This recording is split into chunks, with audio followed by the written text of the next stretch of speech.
on, guys? How we doing today? How is everyone on this wonderful Tuesday? I hope you all are having a good day, a wonderful time. I hope you all enjoyed your tacos. Z Colt, what's going on? Daniel, how you doing? Masked Figure, just stopping in to say hi. I hope you enjoy your barbecue tonight, friend. Be sure to definitely have some barbecue ribs for me. I am about to start up Pokemon, but I think that I need to update. I need to do a system update to my Switch, y'all. So I'm gonna let this thing update real quick while I chat with you guys. But anyways, Tuesday, it's Taco Tuesday. Did you guys eat your tacos? That is the question, right? I think tonight's question is gonna be, have you ever caught a shiny Chimchar? Because guys, we are 650 encounters into this deal and still no shiny jet. But it's not 650. I think we left off just shy. So we're at 630. 630 is where we're at. But all right, now we can go here. Okay. 630 encounters in, no shiny Chimchar yet. I'm starting to get to the point where I'm feeling a little in the weeds, y'all. So we've got to persevere. We've got to stay strong. We can't let it get to us, you know? We've just got to stay locked in, ready to go. So for that, I made myself some iced coffee.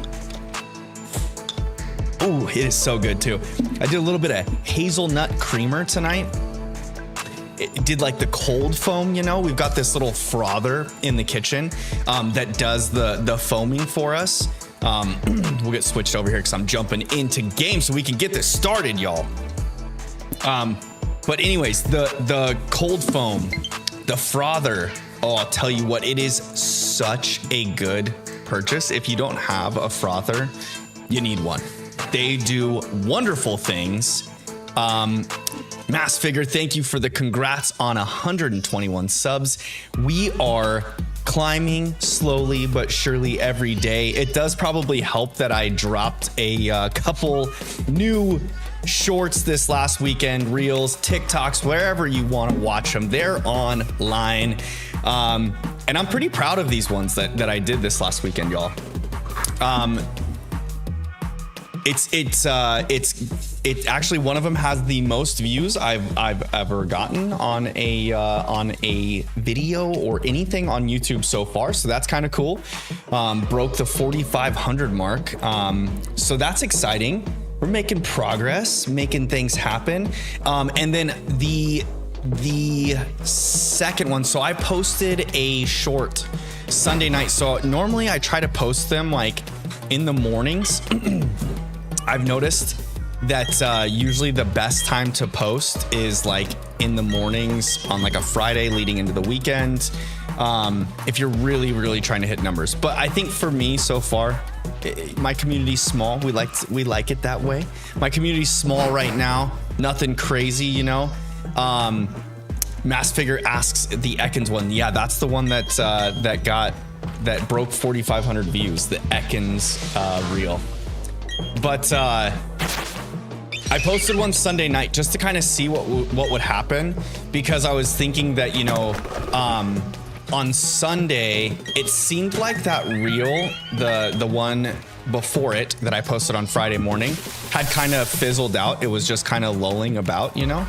But while I was working on the reel that I posted Sunday, that is not a shiny Starly, which is good, and sadly not a shiny Chimchar.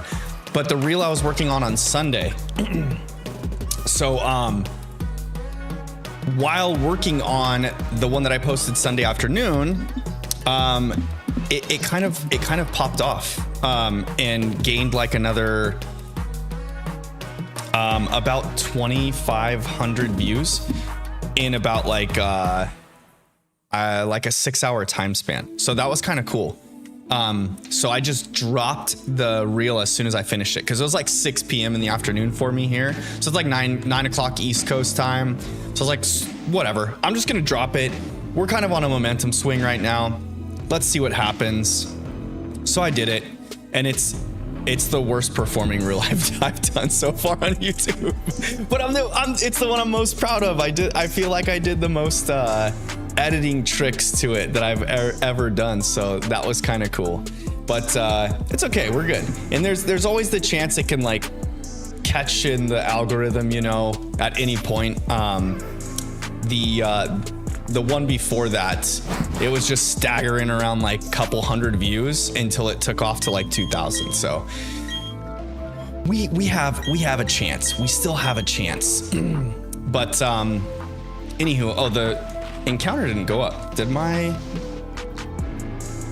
encounter didn't go up for the last one? Let's see. Are we working now? There we go. There we go. There we go. Okay.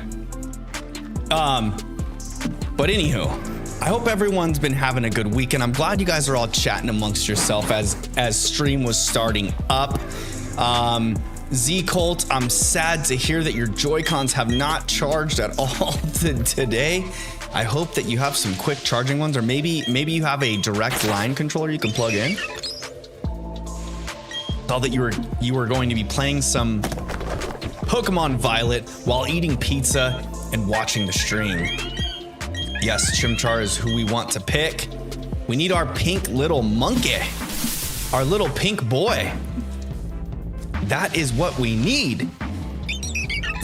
Hopefully we see a little pink monkey tonight. That would be kind of cool. I'm not gonna hold my breath though. I'm really thinking that it's gonna be like in the I've just got a feeling it's gonna be in like the 2000 range, like 2300 range, and yeah, it could be a long haul for me. It could be a long haul for this hunt. It's my first ever full odds soft reset hunt, and I don't think that I'm gonna be getting it under odds, unfortunately, especially because like a lot of people that have popped in on stream have even mentioned, you know, that they've gone well into the thousands on these ones. So as long as I just keep it in my mind that it does exist, I won't lose it, you know? It does exist. This shiny does in fact exist. I've seen other shiny hunters get this shiny. So we will persevere. We will get there eventually.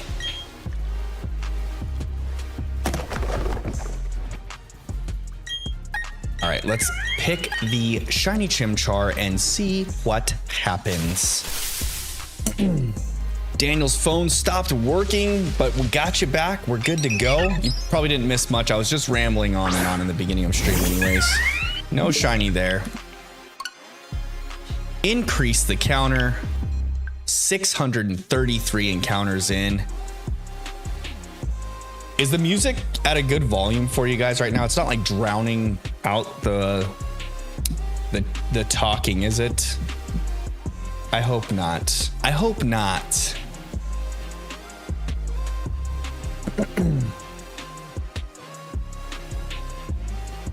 Daniel says, you and me and everyone get your shiny tonight. I hope so. That would be cool. That would be super cool if I could get the shiny tonight and begin the playthrough on Sunday's stream. That would be cool. Also, just remember Sunday, y'all. If you didn't know, Kay, welcome. How you doing tonight? How's it going? Did you have yourself some delicious tacos on this fine Taco Tuesday, Kay? I want to know how you got the screen name, just the letter K on YouTube. Like you had to have created that account before YouTube existed.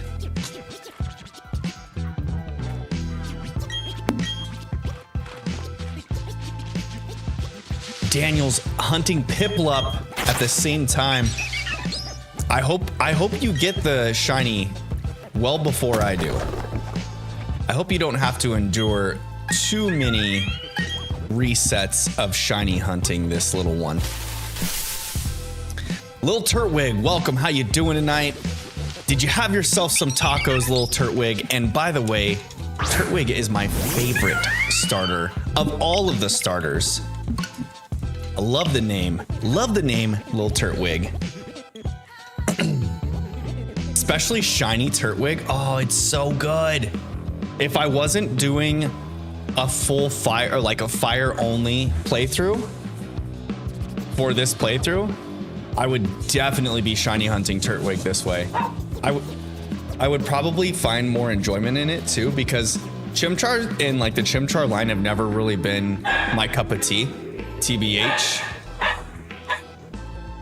Lambo's going buck wild out there. He's probably trying to get his toy from Harley. They like to go at it with each other. They get the zoomies together. They'll play tug of war with the toys, and he starts barking like crazy. Little Turtwig says, how'd you know? I did have tacos. It's Tuesday, Little Turtwig. Tuesday is for tacos.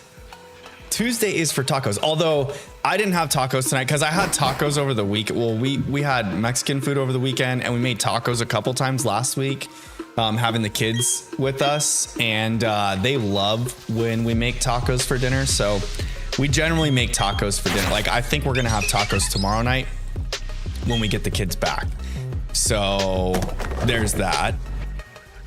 So I will have tacos tomorrow to make up for my no tacos today on Taco Tuesday. But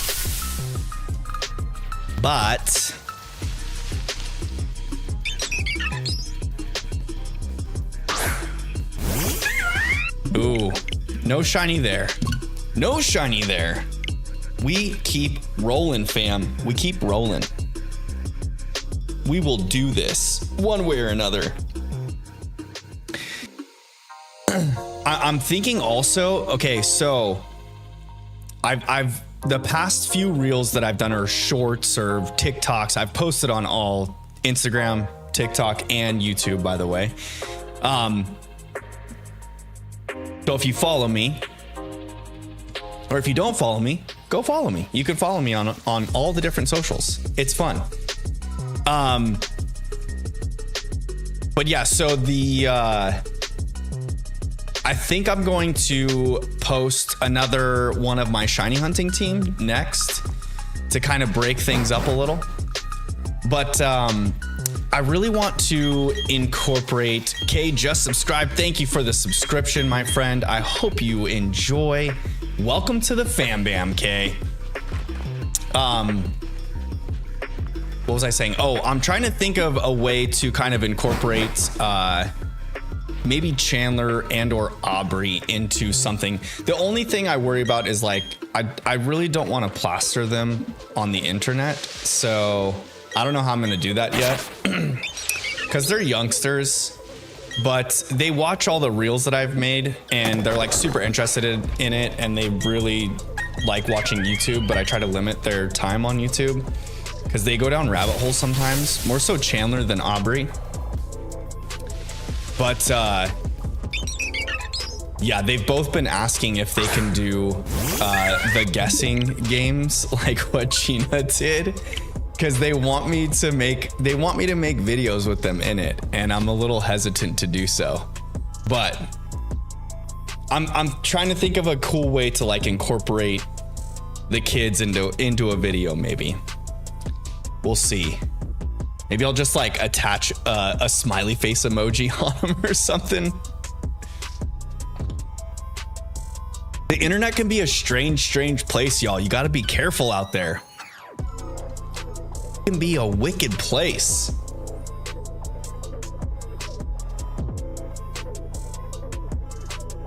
But the Pokemon community is always wonderful.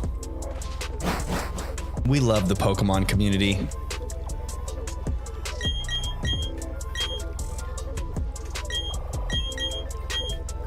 I'm thinking about doing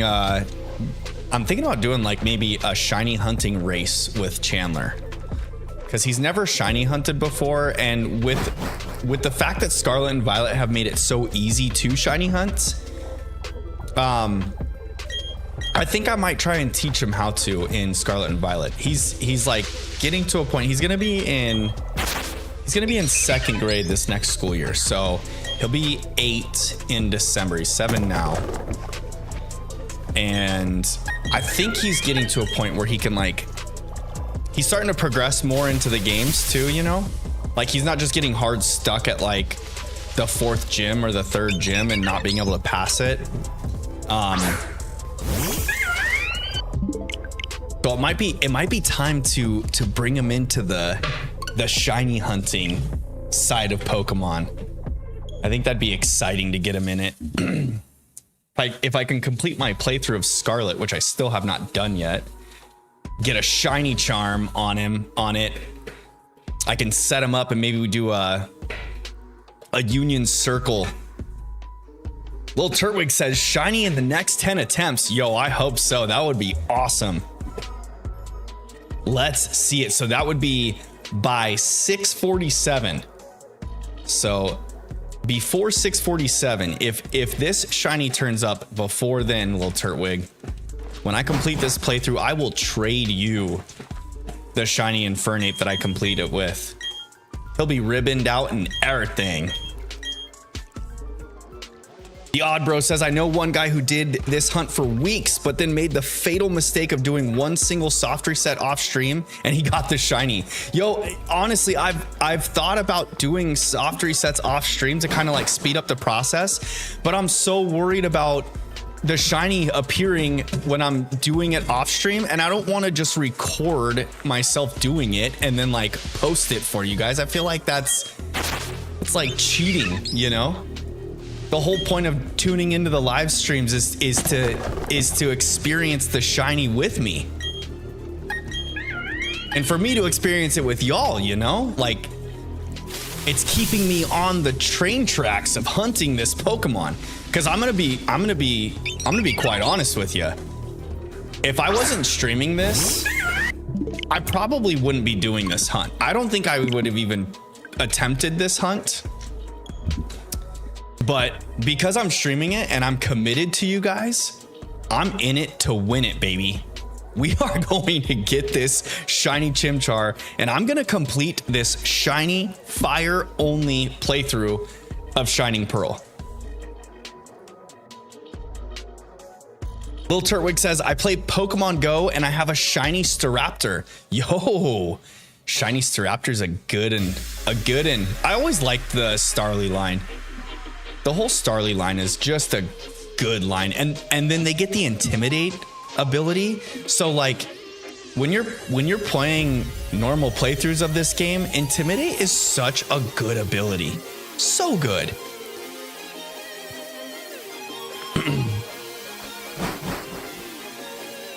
E Colt says, I would be hunting a certain green turtle if my Joy-Cons hadn't decided to take a vacation. Oh no. Rabbit holes are what led me to know that the internet isn't all family friendly. Yeah, you got to be careful out there with those internet rabbit holes. You can go down some strange ones, that's for sure.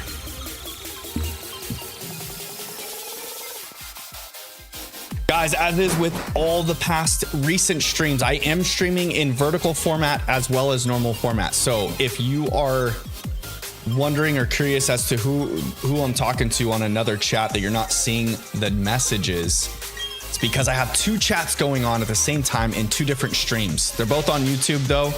So if you do prefer watching in vertical format or normal format, you can just jump over to my page, and then the live streams are both there on my page, live and ready to go. The vertical format has #shorts at the end of the title, if you prefer to switch back and forth. If not, stay where you're at, sit back, enjoy the sweet, sweet vibes of soft resetting and Shining Pearl as we go deeper and deeper into brief madness. No, I shouldn't say that. I'm not even at, I haven't even broke the 1,000 mark yet. I can't be going mad yet, right? But I am getting to the point where I'm like a little bit, Randy, welcome to chat. How you doing tonight, my friend? Did you have yourself some tacos today? I am starting to get to the point though, where I'm getting like anxious because I really do want to start the playthrough. Because ultimately I want to do this as a shiny only playthrough and then chop this thing up and make a like long form video out of it. So that is my intention. So, hey, if you're sticking around in the live stream, there's a chance you might show up on the video.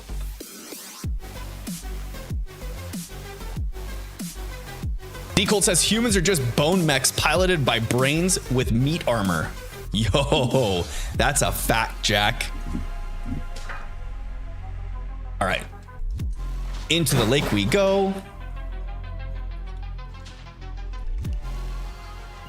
Every time I say that, it always makes me think of the it's not Little Einsteins. Oh my gosh, I can't think of the what's that cartoon, babe, that we looked up that has the Into the Thick of It song. Backyardigans, that's what it is. The Backyardigans, the little kids show. And it was and that song was turned into a meme for like the longest time. The Into the Thick of It. Into the Thick of It. I love it. I love it. But you know what I would love more than that? Is for this Chimchar to just be a little pink guy and have some sparkles about him. I would definitely love that more. Z-Cold says Backyardigans was my childhood. I was well past that, but my younger siblings were Backyardigans fans. Did I say that right? Backyardigans fans? I think so. Hopefully I don't sound too doofy on live stream, you know? But yo, hey, okay, I think I don't know if I completed my train of thought earlier when I was talking about Father's Day is coming up, y'all. So don't forget about your dads this weekend. I know I gave the PSA before Mother's Day weekend as well. I will be live this weekend though. I will be live on Sunday. Normal scheduled every other Sunday stream is coming up this weekend, Father's Day weekend. I will be live on Sunday. Probably continuing with this hunt because I want to get the playthrough going. So the more encounters I can get, the closer I'll get to getting the shiny, which means the closer I'll get to starting the playthrough. And all of the fun will begin. And we're gonna have to get through quite a bit on just the back of our Chimchar to start out. Little Turtwig says, I thought it was Wonder Pets, the song. I'm pretty sure it was Backyardigans, I think. I might be wrong. Maybe it is Wonder Pets. I don't think so though. Backyardigans was like the little, they're not claymation. It's like 3D animated, but kind of cartoon drawn. I don't know. I don't know how to explain that animation style.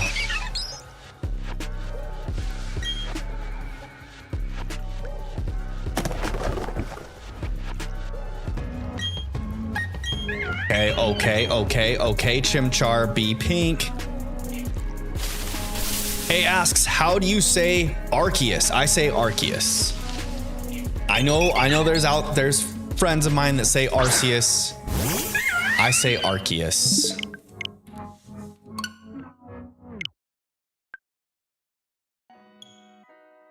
I don't know, has it ever been like spoken on the anime or in any of the movies? Maybe that would probably be like the best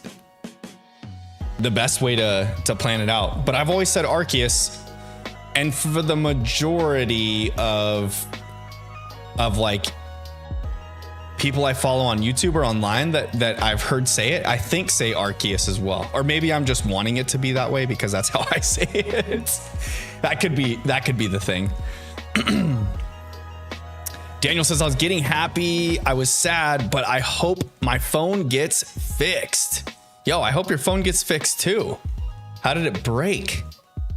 That's the real question. It's never fun when a phone gets broken, you know? It's always a frustrating experience. I always feel naked without my phone. Like if I don't have my phone with me, I feel like I'm missing something, you know? Not like missing activities or events, but like the ability to communicate with like family and loved ones on like snap of a finger is so ingrained into our culture now. D-Colt says the only 3 childhood shows I remember are Wonder Pets, Backyardigans, and Umizoomi. And I honestly wouldn't care in the world if I could go back in time to watch it. Yo, I feel like being able to go back in time and just be a kid and watch cartoons. Saturday morning cartoons are so good. Little Turtwig says, no, it is Backyardigans. Yes. Okay, I was right then. Okay.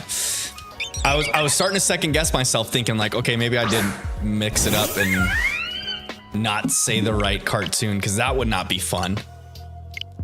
Not fun at all. The Odd Bro says they changed the official pronunciation from Arceus to Arceus because arse is how the British say ass. The Odd Bro. Is that for real, or are you making a joke? Because I'm laughing and I probably shouldn't be if it's a serious thing. So they were forcing the British to say Arceus all the time. I mean, I guess maybe that's why too. A couple of the PokeTubers I follow are British, so maybe they pronounce it Arceus for that reason. I don't know though. I don't know. Oddbro says dead serious. Oh my goodness. Well, it all checks out, you know. They wouldn't say it that way. Oh, that's freaking good. That's so good. I love it. Too good, man.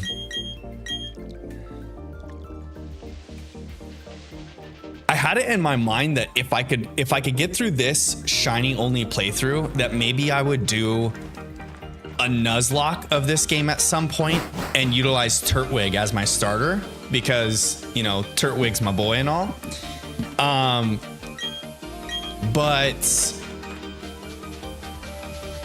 I don't know if I would want to do this soft reset again, to be honest with y'all. Like, if I'm gonna soft reset for some shinies, I think I'm gonna just limit that to the legends, you know? With the new DLC, Timothy Esmond, welcome to the chat. How you doing tonight? Did you have yourself some tacos today? And have you ever caught yourself a shiny Turtwig? No, a shiny Chimchar, I should say.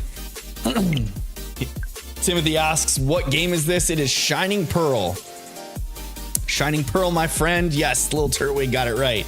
Shining Pearl. But yeah, so I have never actually Nuzlocked a Pokemon playthrough.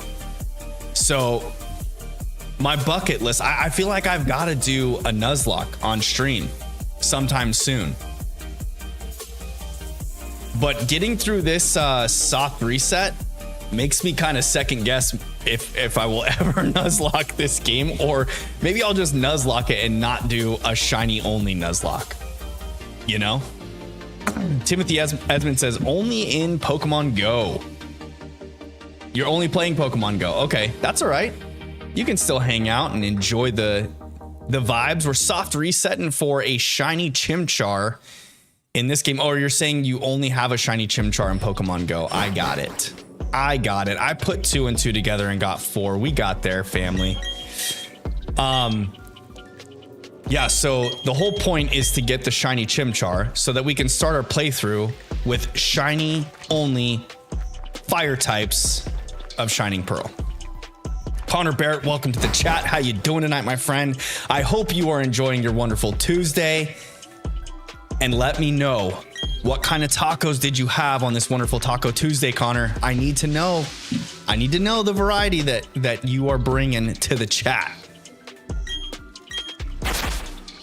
Also, guys, hey, if you are enjoying the stream, please remember to drop a like on the stream for me. It does help push the video out into the YouTube space, encouraging others to come and join in and hang out with us as we shiny hunt, play through Pokemon games, and do all the fun stuff that we do around here. Oh my goodness, could this be our one? 644? Are you not shiny? Not shiny. 644 encounters in. Yo, we are getting close, little Turtwig, to that 647 mark, my friend. We are getting close.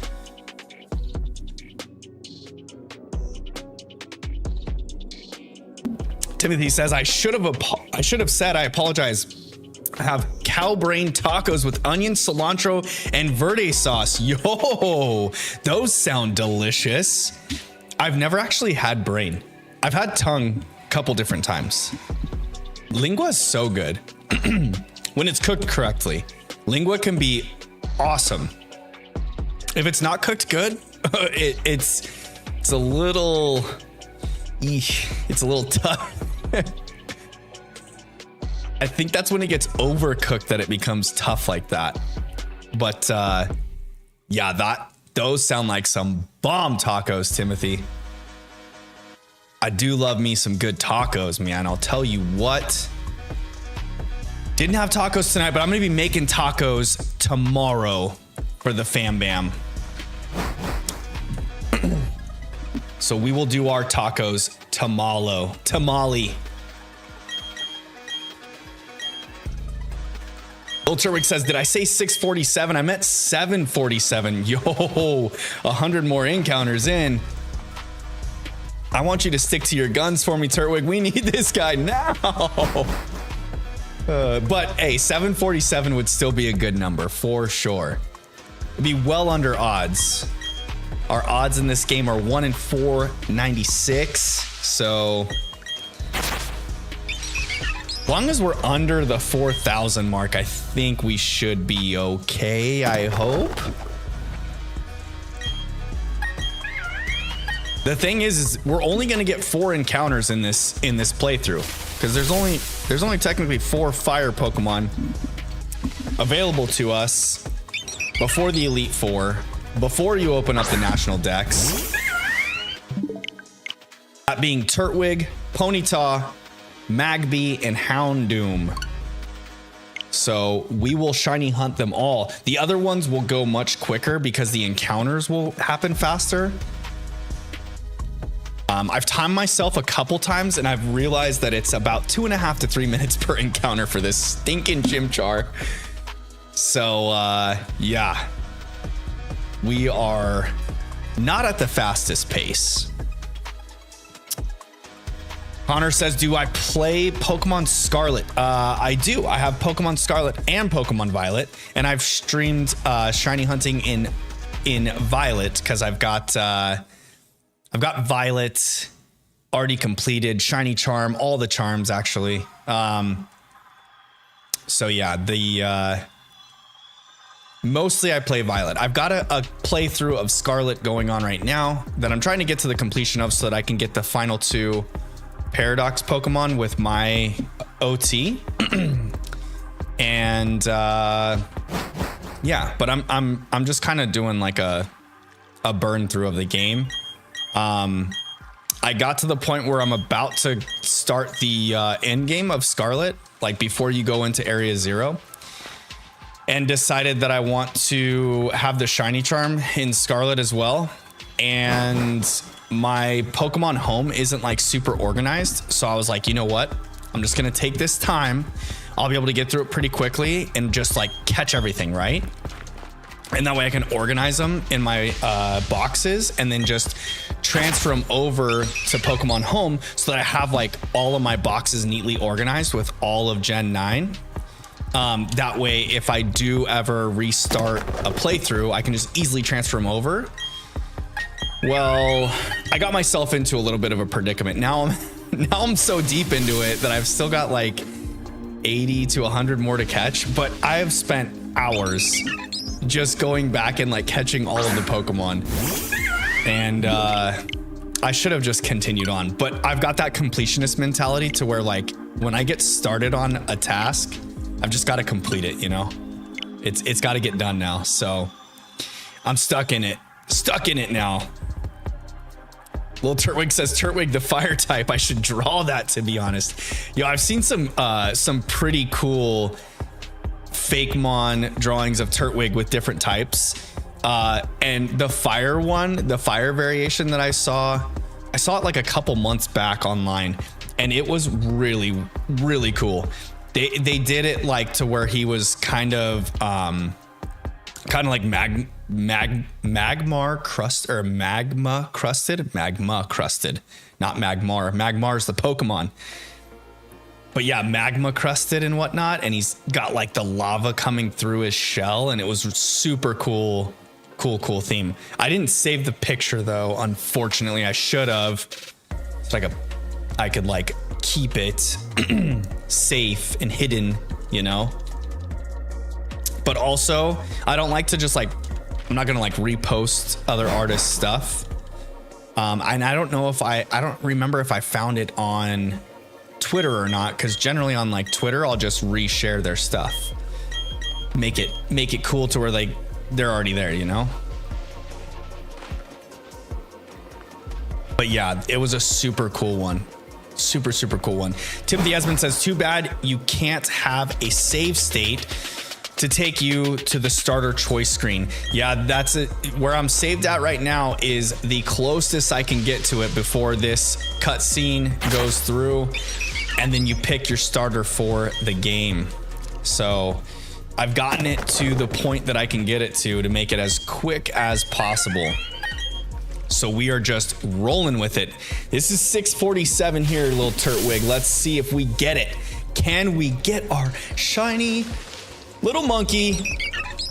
No shiny Starly. That's a good sign. No shiny monkey.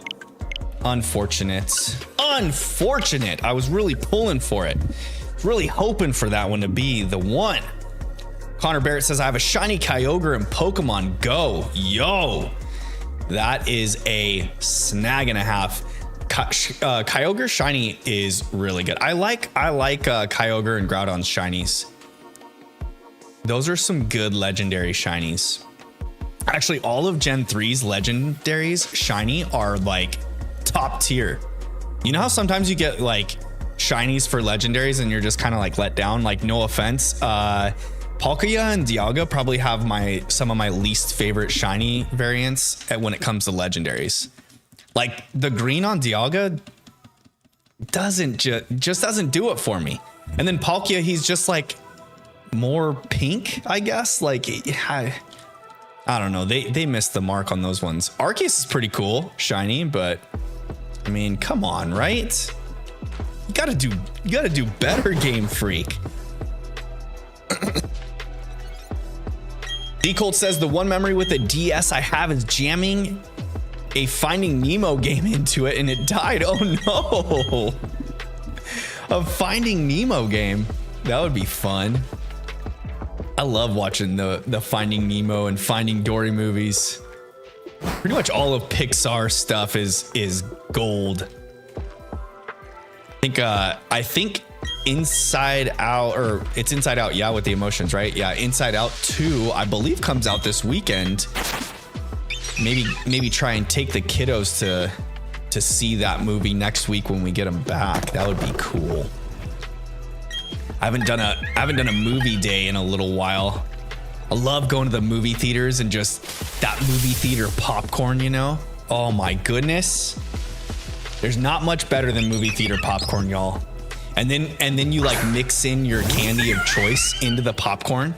Ooh. I always go for the peanut butter M&Ms mixed in with my popcorn. And Gina likes peanut M&Ms mixed in with hers. Chandler loves to mix Skittles in his popcorn. Aubrey loves regular M&Ms in hers, and then Liam just pretty much eats anyone's popcorn.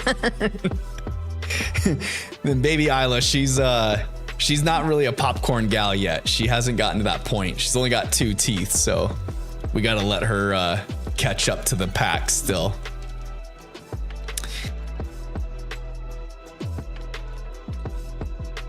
Daniel says, I play this game for 170 hours. Yo, that's a good chunk of time dumped into BDSP. That is some good stuff.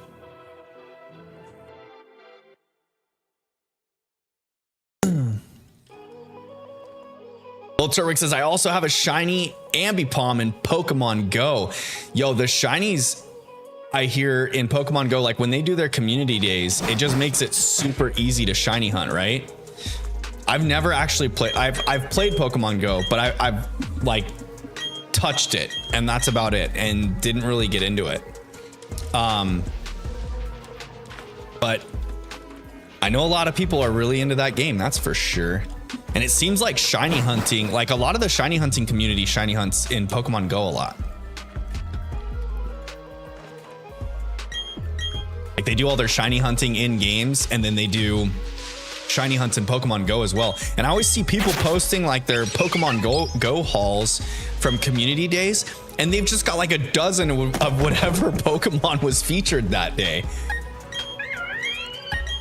I get a little bit of FOMO, but at the same time, I just love the structure of the classic game or the mainline games.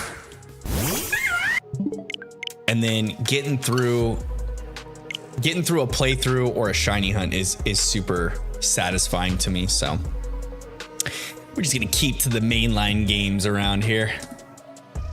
Timothy says, the last generation I played before I got into Scarlet was Gen 4, so it took me a while to get back into it. Yeah, that's a big gap there to fill. So I had a ginormous gap in Pokemon going into Sword and Shield. So the last generation that I actually played, like I played a little bit of Gen 3 and a little bit of Gen 4, but I never like played through all the way. But seriously played through a game was like Gen 2. And then like I played Fire Red and Leaf Green when they came out. I actually bought copies of those, but like so I played a little bit of Ruby and Sapphire on like a friend's cart, and then same with Diamond and Pearl, but I never actually had a DS myself. So I just like touched on those games. I never really like played them. And then at that time too, I was like for Gen 3 and 4. Yes, baby. No, he's in a 12. Okay. So like Gen 2 until Gen 8, right? Sword and Shield. Yeah, so, and I had like no familiarity with 5, 6, or 7 whatsoever. Like I had no idea what even any of the Pokemon were. I didn't even know what the starters were for 5, 6, and 7. So I kind of had to like familiarize myself with that stuff going into Sword and Shield. So I feel you on that end, Timothy. I feel you, my friend. But it's been such a fun like get back into a game, you know? Like I don't feel like I've ever liked a game as much as the Pokemon games, you know? Like as a kid growing up, I always loved them, but then I got to a point where I was like, oh, I'm like too old for Pokemon games now, you know, and those are for kids. And I always played like first person shooters and real-time strategy games and, you know, Diablo, computer games, all that good stuff.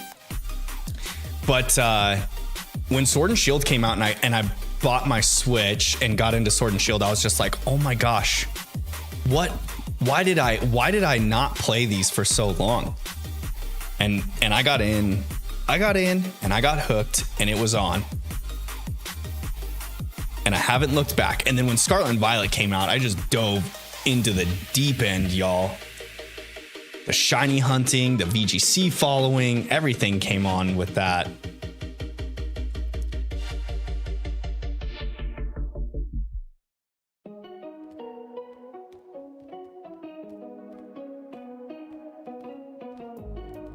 Lil Turtwig says without community days. So you caught all your shinies without community days. Nice. What are the odds like in Pokemon Go? That's what's crazy. I feel like maybe it's just the community days that like spike the odds super high, or are they like super high odds to begin with anyways?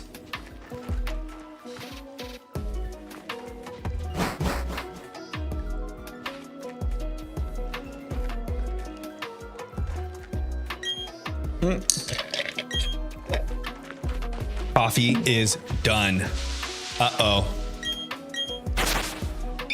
Coffee down, 20 encounters in. Yo, time flies when you're having fun, y'all. It has been smooth as butter. Oh, I wish I could pick you. Okay, over to the Chimchar we go. The Odd Bro says, compared to Regice, Dialga has a god tier shiny. Yeah, that is true. That is so true. I was a little harsh on Palkia and Dialga, but yeah, the Regis, well, just Regice, right? Because Regirock has kind of a neat shiny. I like Regieleki's shiny, actually. How it goes from like the center bolts or whatever, just the color change there. That's a clean little change there.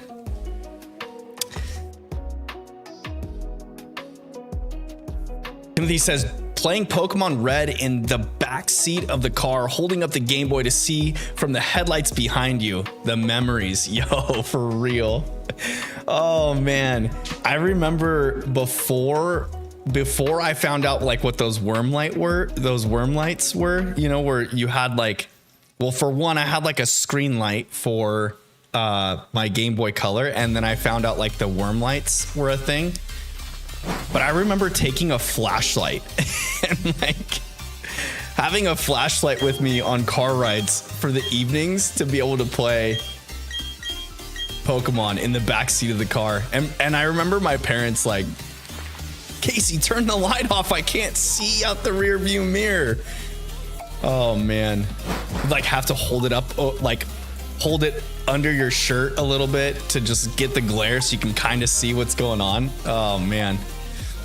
Or I remember a couple times I would like hold it up to see, have the headlights flash on the screen, and you could see where you're at, and then you would just kind of go off of memory to know like where you're going. So if you were heading back to like the Pokemon Center, for instance, you just had that path memorized. So you're just button mashing and hoping that you get there, and you hold it up every so often to see where you're at. Oh no. No shiny Chimchar. Z Colt says, I might go see it for my birthday on Sunday. Inside Out 2. Yes. What a good one to see. Yo, Bad Boy. There was a new Bad Boys movie that just released this last weekend. I didn't even know about it. I didn't even see advertisement for it. Nothing. It's just like shadow dropping Bad Boys on us. Like, how does the Bad Boys franchise just get a movie shadow dropped out of nowhere? That's a pretty big franchise for showsies. Connor Barrett says, I have a shiny Rayquaza in Pokemon Go. Yo, shiny Rayquaza goes hard. The shiny Rayquazas. Lil Turtwig says, do I still get that Infernape? I don't know, maybe. Yeah. I gotta double check because I've actually had other viewers guessing, put guesses, and I've got to go back and look at everyone's guesses, because I said when I started out the playthrough, if you guess the encounter number correct, that I will trade you the Pokemon at the end of the playthrough. So either I'll do that, or maybe I'll do like some sort of giveaway in the Discord or something. I don't know. I'll figure out a way to give away these Pokemon from this playthrough. I won't keep them. I'll give them to viewers.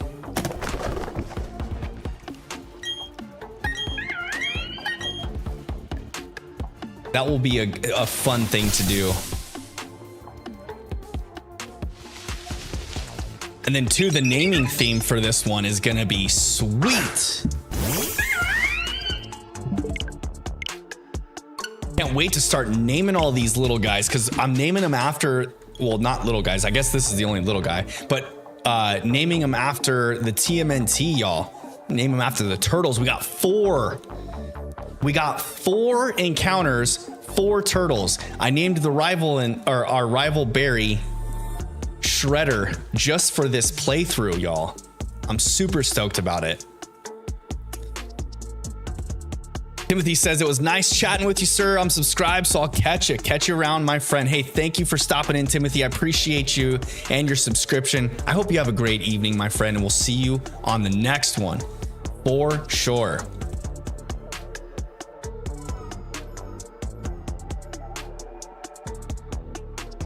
Connor says, get the shiny Rayquaza on my 197 ride. Was it like an event in Pokemon Go that you had to do, and then you got a shiny for it?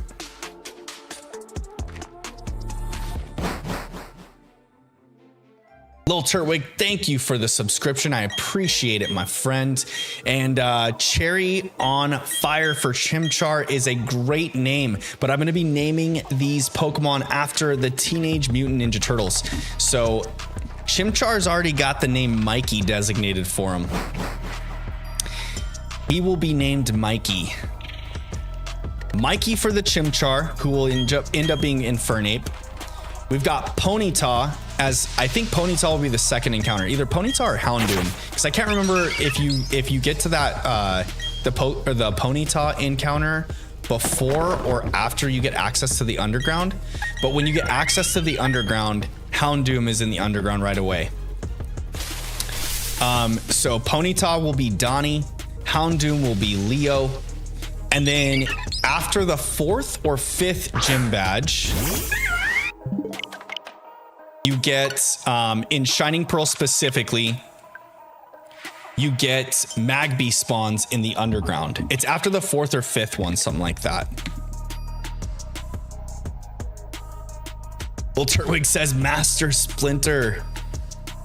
Yeah, I'll probably name, like, if we end up phasing, I'll name other shinies after different characters from the Turtles. Do like a Baxter for Baxter Stockman. Splinter will be one. Bebop, Rocksteady. We'll get them all in there. April. The Oddbro says encounter 690 is the shiny, guaranteed. Nice. I hope so.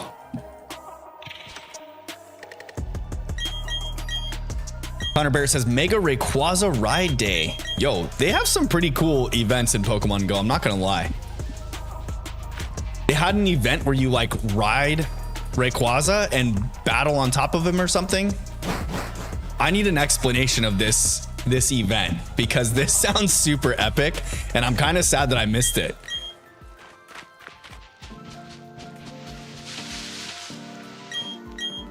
My FOMO's creeping in hard right now for Mega Rayquaza Ride Day.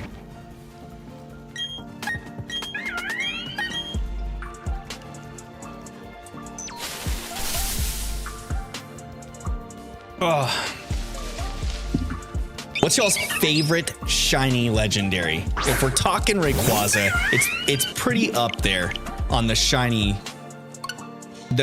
chart, the depth chart of shinies, the tier list. I feel like Rayquaza shiny is just loved by everybody. But I would have to say my favorite legendary is probably Zapdos. Shiny legendary, by far, Galarian Zapdos. I love the color change palette back to the old Zapdos colors. That was a clever move by Game Freak. I know some people are probably disappointed in that. They're like, hey, they just made his shiny like the same as the regular Zapdos, so it's not really different than anything, but I think that's a super cool touch.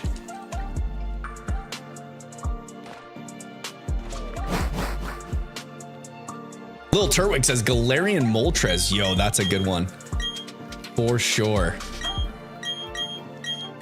For sure.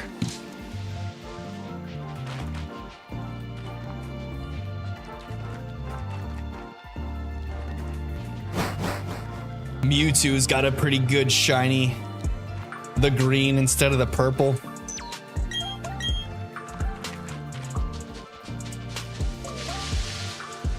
Little Turtwig says favorite legendary shiny is Galarian Moltres. Yes, sir. The Galarian birds were actually super neat.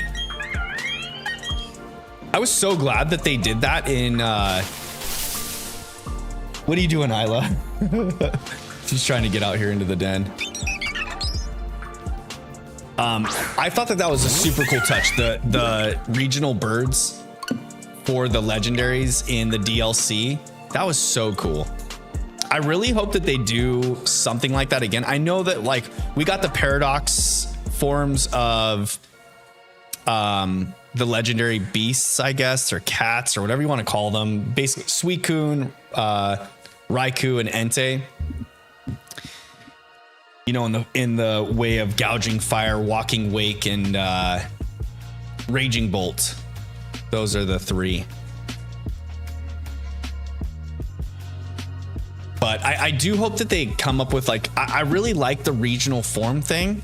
And I'm really hoping that we don't start getting like Wiglet and Toadschool type Pokemon instead of regional forms. I feel like because they released those, I know everyone, like the community was calling them regional fakes, right? Or they're divergent species basically or something. I kind of get the feeling that maybe Pokemon or Game Freak was feeling pigeonholed with the regional forms, you know, by having to make like other versions of pre-existing Pokemon, and then how they land in your Pokedex and whatnot too, and how they operate. I don't know if maybe they were just feeling like pigeonholed or something, and then having to just create all new types of Pokemon, I guess. What are you doing? What are you doing, silly?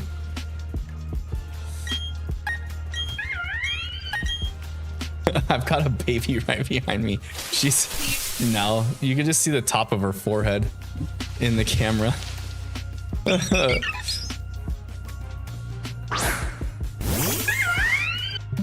She's into it too. Oops.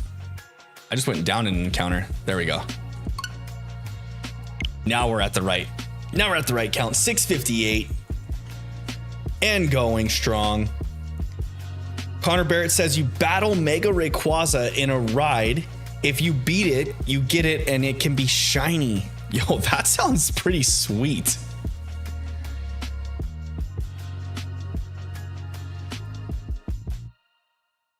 Meanwhile, in Scarlet and Violet, we've got a guy that gives you snacks to go find Pokemon that are shiny locked, or legendary Pokemon that are shiny locked.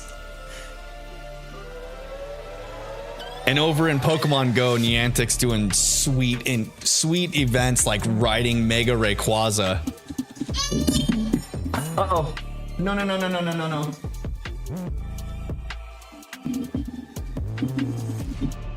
Oopsies. Hold on, chat. Here, baby. All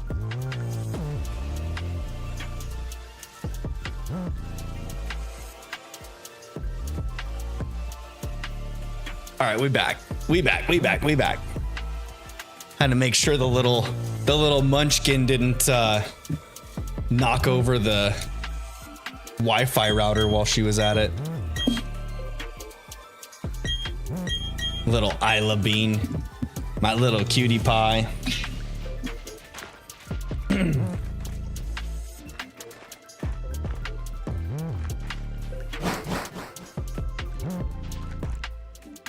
I'm hoping I can push to get through 100 encounters tonight. So we want to try and reach 730 encounters before the night is done.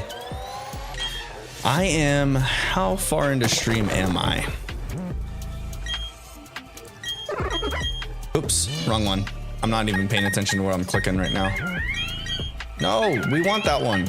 There we go.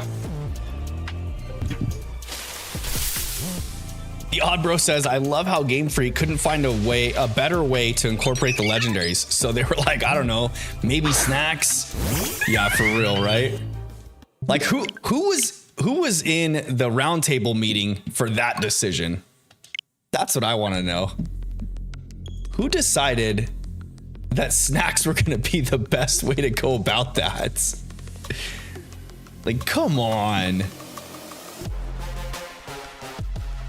Honor says it's coming back at the end of June. Yo, really? Do you have to have like super high level Pokemon to be able to participate in that kind of stuff?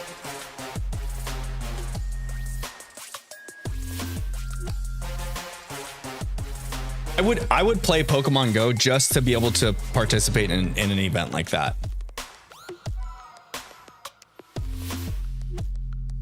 But not if I have to like sink a bunch of hours into leveling up a Pokedex or anything like that. That's the only thing. I wouldn't go that far. But it does sound super cool.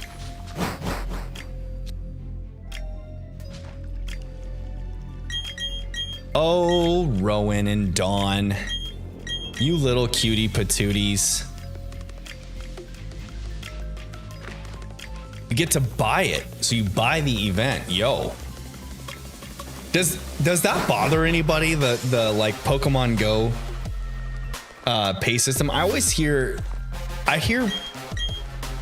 or I see like on Twitter a lot of people complaining about the pay to play scheme that Pokemon Go has. Is it really that bad? Like that you have to dump money into the game to like be able to do anything, or is it just one of those things where like you can dump money into it and it's going to help speed up everything really, really a lot, or you don't have to dump money into it, you're just going to miss out on some things? Or is it like you really can't do anything without dumping money into the game?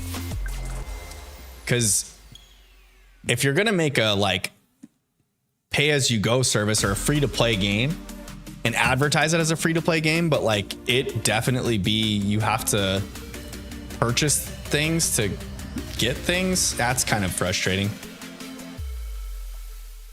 That's like any online MOBA that you get. It's all free to play, but there's always like hero packs and whatnot, you know? And usually the hero packs are like, I don't know. Like I used to play Heroes of the Storm, which is a MOBA made by Blizzard. And they had like some different hero packs where you can get like, I don't know, it's like 20 heroes on the roster, and there's like 100 heroes total. So you get like a fifth of the roster to start out with.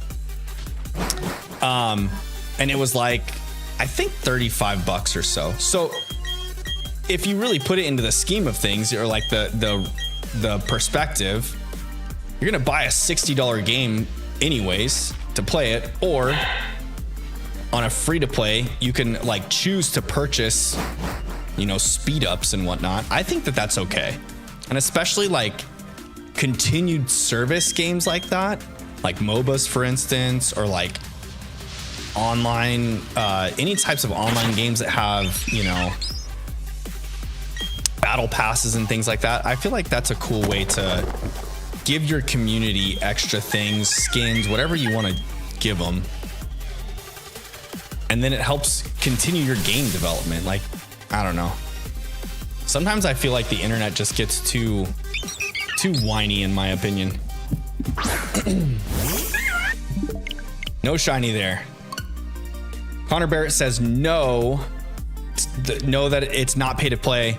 It's $23 or $2 to $3. $2 or $3. $23 for the Rayquaza event. If it's only $2 or $3, that seems like nothing. Like I would think that a $5 to $10 stamp on a major like in-game event would be more than fair. Depending on like if they're adding a lot of content to it. It's all in the scope, right? The Odd Bro says, wait. I like how Game Freak. Oh wait, how? Oh, maybe how I would have done it is make special raid den spawns throughout the 3 areas that have the legendaries within them. Also not shiny lock them. Yeah, of course. Like how they did the legends in the Crown Tundra DLC. Going into those raids, that is such a cool way to do legendary encounters. Like, why would you not do it like that? And then on the fact of being able to do Dynamax adventures and go into these raids with your friends, but then they're also shiny huntable at like extremely cool shiny odds. Why would you not do that? It like makes zero sense to me that like, what is the reasoning behind shiny locking all of these legendaries? I can get it like if it's the generation you're releasing legendaries, okay, I get it. You want to shiny lock those, cool, because you're going to do some sort of like promotion thing later on in the game's life cycle. I get it. But like, I feel like the Crown Tundra DLC was so well received because of the fact that you could shiny hunt in DAs with all your friends. Like the whole point of playing Pokemon is to be with friends, right? That's why they made the whole trading mechanic. There's Pokemon that evolve only by trading. Just wish they would have continued that on, and they had the perfect opportunity, like you're saying, Odd Bro, to use the raid dens that are in game, like the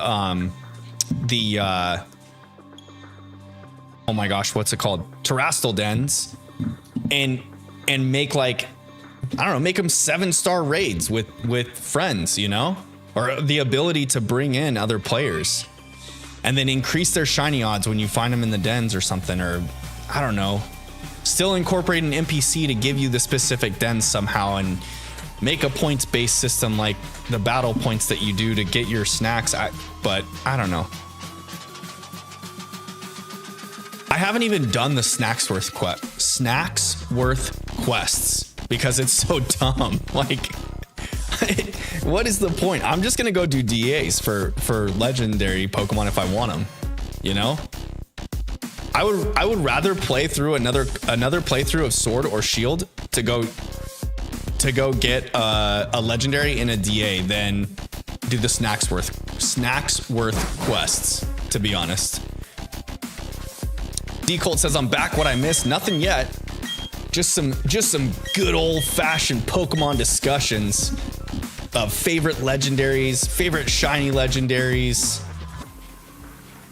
Why Game Freak messed up with the whole legendary encounters in the DLC of the Blueberry Academy.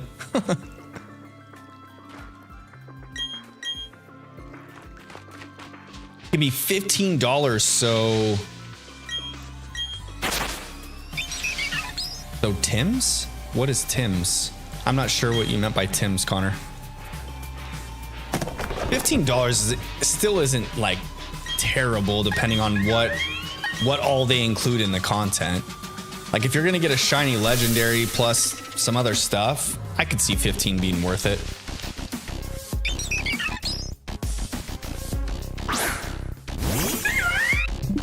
Not there. Not our shiny Chimchar.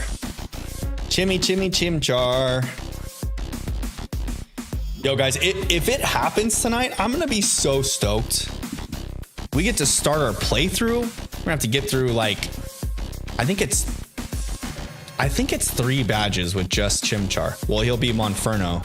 Actually, I think, yeah, he'll be Monferno by the time we get through the 2 or 3 badges, I think it is. The Odd Bro says it also feels like they put the legendaries in a lot of random places.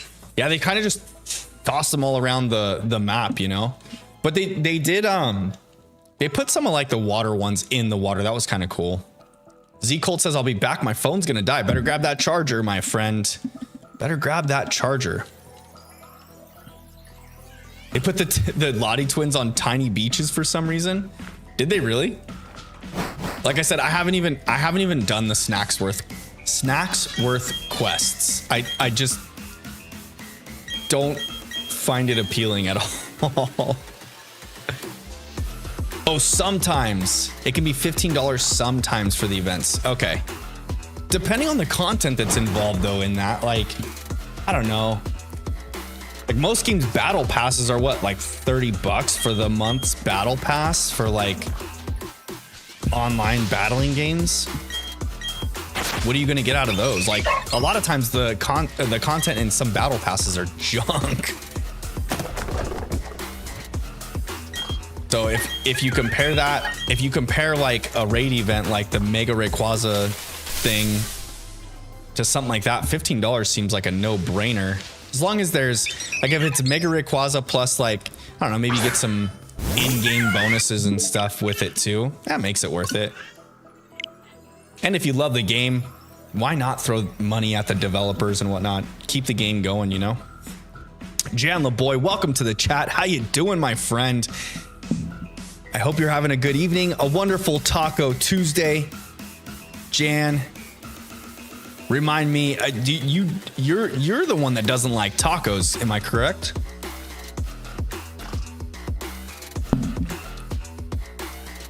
I think the last stream you told me that you don't like tacos.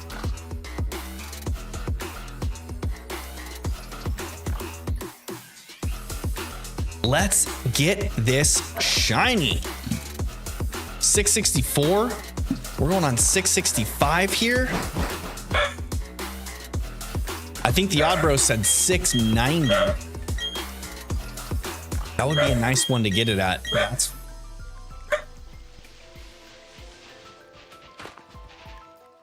uh-oh.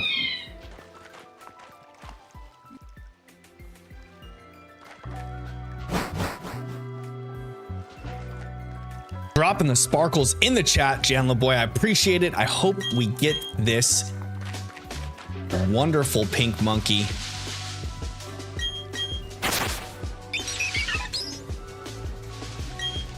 Kyogre, one of the OP.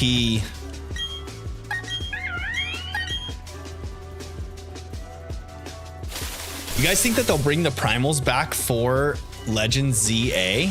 Or you think that Groudon and Kyogre will just kind of be... I feel like they would overshadow... oh, shoot. Whoops. Almost messed that up there. I feel like if they brought back Primal Kyogre and Primal Groudon for Legend ZA, if they plan to use any of the... If they plan to use Legend ZA as like a base game for the battling, like VGC,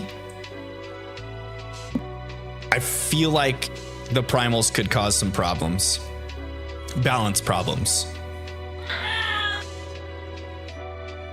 The Odd Bro says, I recently got 4 shinies in a single sandwich: Haxorus, Goomy, Alolan Executor, and normal Wooper. Yo, what kind of, were you making a dragon type sandwich and normal Wooper just shown up as well? Jan the Boy says burrito supremacy. That's right. You are a burrito fan. I was correct then. No tacos, it's burritos for Jan.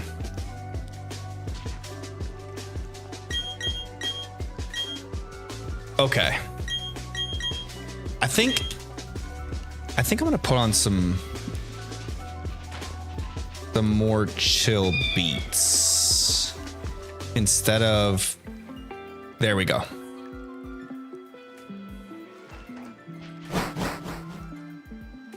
Some stuff that's a little more on the chill side instead of the heavy hitting beats that we had going on. While we dive deeper and deeper into this Breifcase simulation.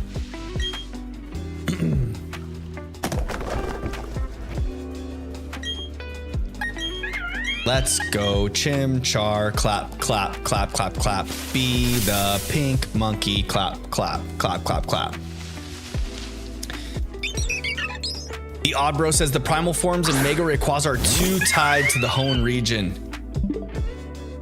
Oops. What did I just do? No, I don't want to change users. I just want to close the... There we go. Primal forms of Mega Rayquaza are too tied to the Hoenn region, so unless they make an event where we go to Hoenn for some reason, I don't think they'll include them in Legends ZA. I've got the feeling that they're still going to include Rayquaza for some reason though, because like in Oras, they made it to where Rayquaza was the first Mega, right? Connor says, good night. I hope you get the shiny. Thank you, my friend. I hope you have a great evening as well. Good night, and we'll see you on the next one, my friend. But yeah, I'm pretty sure in the lore, it's like Rayquaza is like the first Mega, right? That just Mega evolved on its own without the Mega Stones or whatever they're called. If I do recall.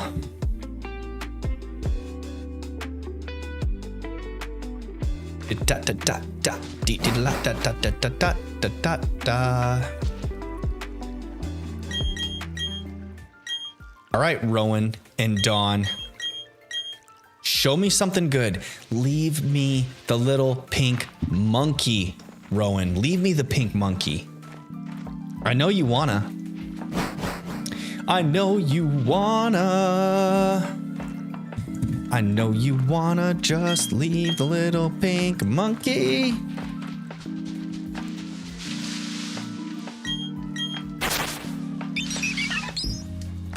Yeah, it's hard to say too, because like what are they gonna do about Mega, like the Mega Mewtwo forms on Legends ZA also, you know? If Legends ZA ends up taking place in the past, the way Legends Arceus did, and far back enough, how are they going to include a Pokemon like Mega Mewtwo, right? Unless they do some sort of like space-time distortion deal again.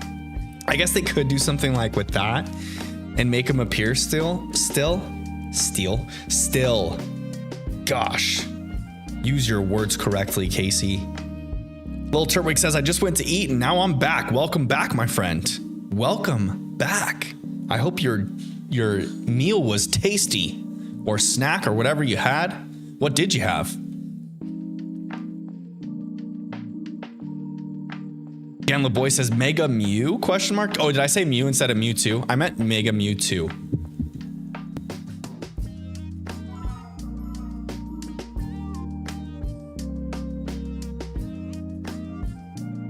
Lord Pancake, welcome to the chat. I hope you're having a good evening. Crunchy pancakes. I don't know if I've ever had crunchy pancakes, but I have had pancakes with peanut butter on them.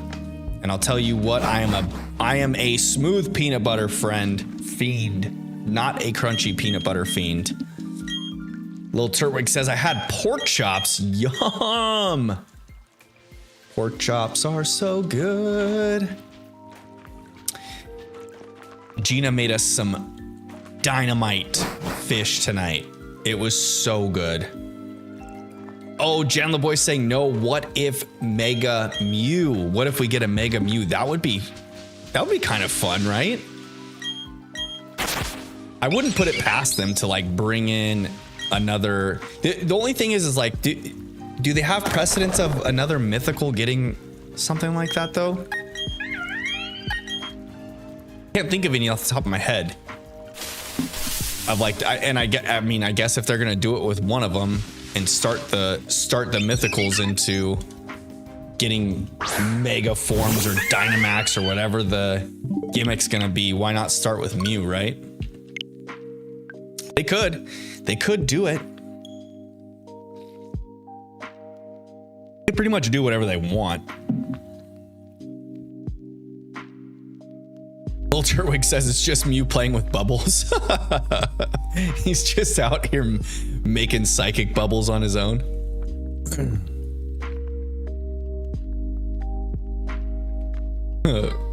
For the mega form.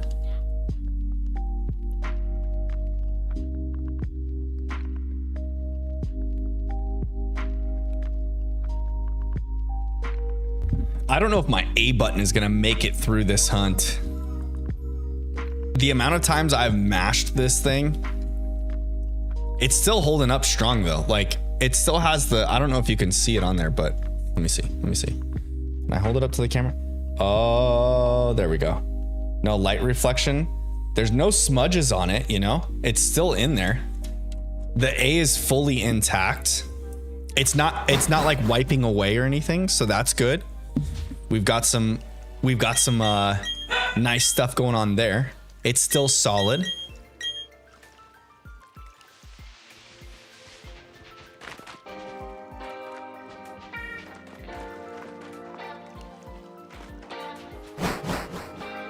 I feel like they're probably gonna do mega evolutions for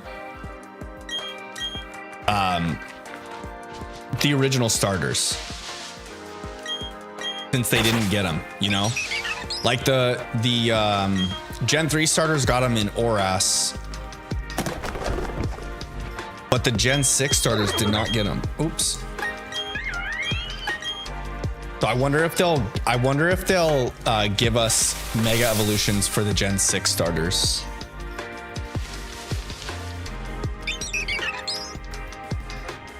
I hope that they give us different starter Pokemon though for the playthrough.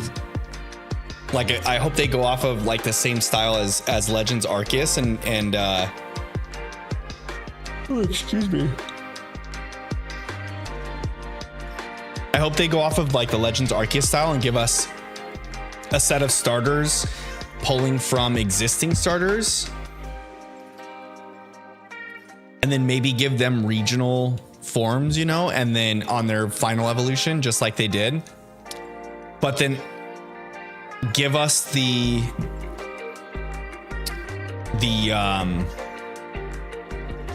Gen 6 starters as like another set of starters, you know? Because Gen 6 was the only one that had 2 starters in it, right? You get to pick your starter from the beginning, and then you get a Kanto starter given to you as well in that playthrough, or in that game, I think. In X and Y, I believe. So it'd be kind of cool if they did that again, where they give you 2 sets of starters to choose from, and then maybe the second set of starters is the original Gen 6 starters, and then give them mega evolutions. That would be sweet.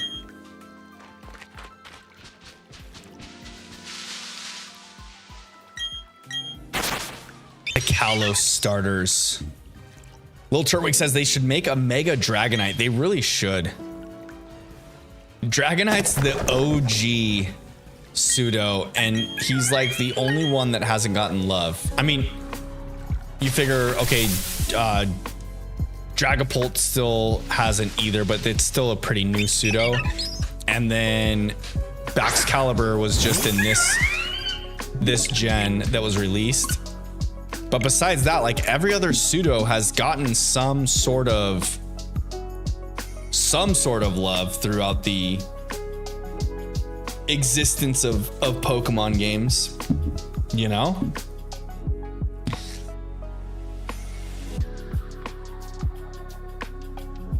Dragonite needs love too. But what's really cool is that Dragonite has held up over the years to where like he's still a viable Pokemon in competitive play. You still see him on the video game competitions. Even with the new restricted format, there was a Dragonite in like a top 8 of one of the tournaments, which is super cool to see.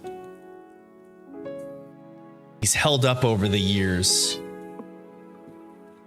I don't know if I'd want to mix that, put that flying and dragon typing to the test though. But being that ice type Pokemon don't really do a whole lot in the video games competition scene, I guess you're kind of safe to run with Dragonite all over the place. 670 encounters in, that puts us at 40 in for the evening. We started at 6:30 tonight. I would like to get to 730. Let's see, what time is it right now? 8 p.m. for you know who, for your boy. It is 8 p.m. for moi. We need the Chimchar. Let's get this Chimchar. Let's get him to be pink, please. Please be shiny. Please be shiny. Is he? Is he? Nope. Nope. Not shiny. Wah, wah, wah. We'll get him eventually, though. Lil Turtwig says Mega Dragonite should be dragon and dark. Yo, that would be a huge twist on Dragonite's theme. He's always drawn so happy and lovable, you know? He reminds me of the dragon from Pete's Dragon a little bit. Y'all ever see that movie, Pete's Dragon? That's an older movie. I remember watching it as a kid, and it was old then. And I'm pretty old.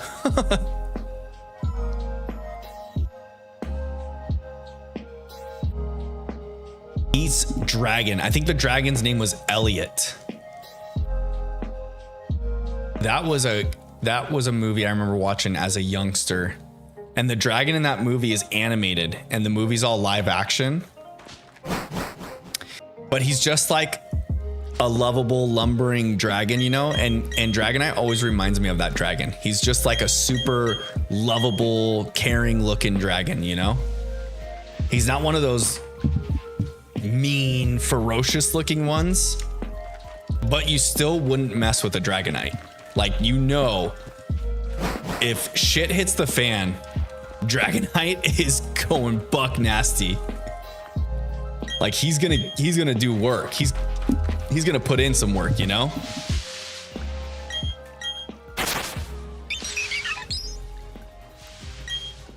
Okay.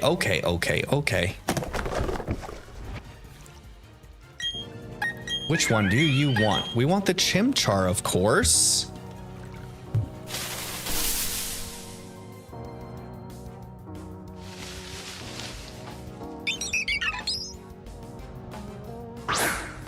No shiny Starly, no shiny Chimchar. Okay. I'm gonna get to 680 encounters, and then I'm gonna take a little potty break. I won't be gone for long. I'll be right back. But I am gonna take a little potty break at 680 encounters. Because I'm feeling the need to pee. But I'm not quite to the point where my eyeballs are floating out of my sockets yet, so we'll be good. We'll be okay.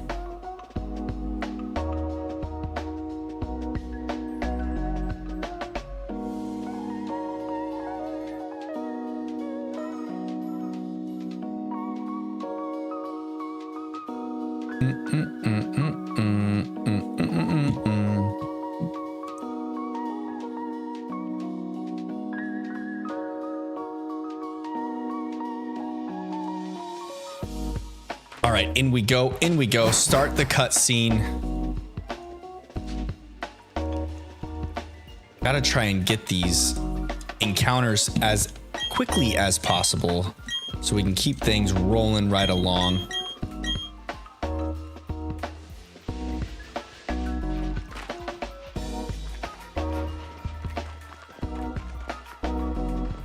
Come on, Dawn, move it or lose it, sis.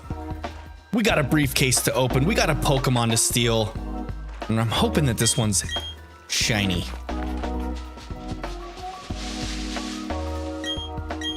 Guys, I don't know if you know this, but the Starly in this encounter, in this battle scene, can also be shiny. So there is a chance we could phase on a non-catchable shiny Pokemon. And I swear if I do, oh my gosh, we're gonna send that Starly into the next dimension.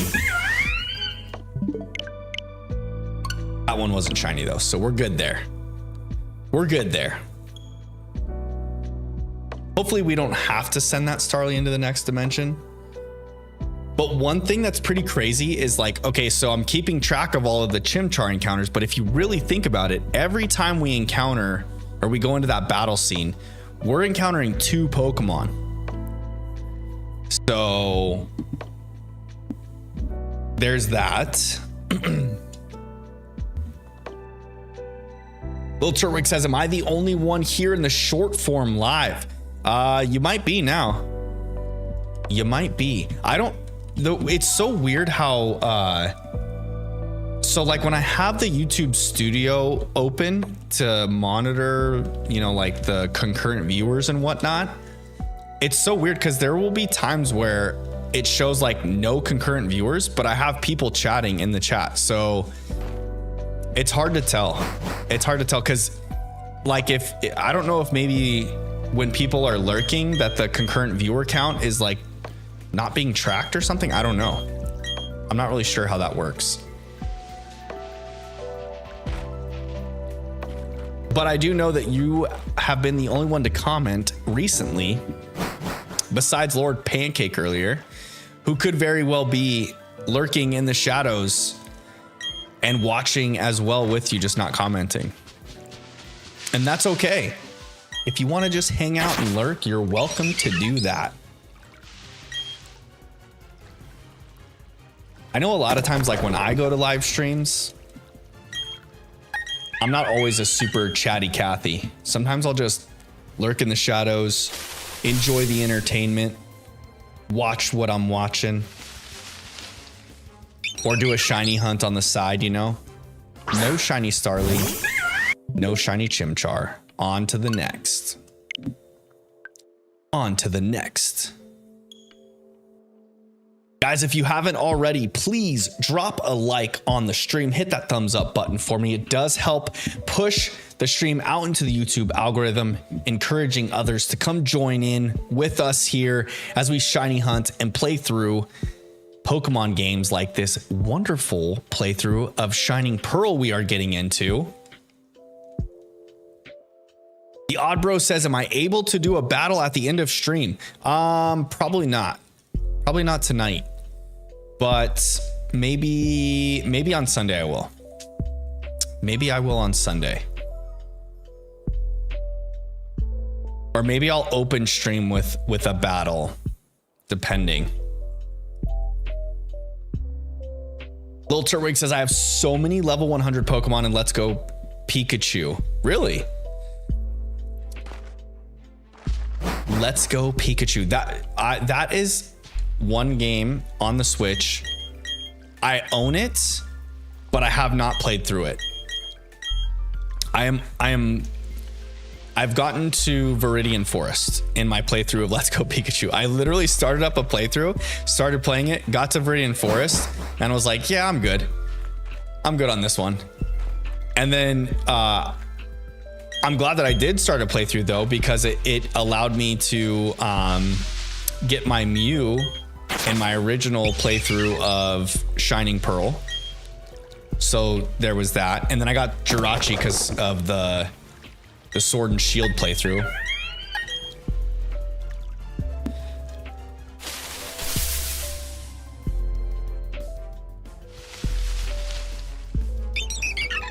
The Odd Bro, I kind of want to make a Kyogre team and utilize that Raichu that you traded me. So maybe if I have time this week, I'll put together a Kyogre team with that shiny Raichu. Little Turtwig says, I caught a shiny Bulbasaur. Congrats. Congrats on the shiny Bulbasaur. I do love me some Bulbasaur. Although Turtwig is my favorite starter, Bulbasaur and Grookey follow closely behind. The whole Grookey line, the whole Bulbasaur line, I'm a huge fan of both. Huge fan of both. But my favorite type is the electric type, of course. Raichu is my all-time favorite Pokemon of all time. He's been there since the beginning. Been my favorite since the beginning. There have been some other releases that have made me think twice about it. Luxray's up there in on my favorites list, that's for sure.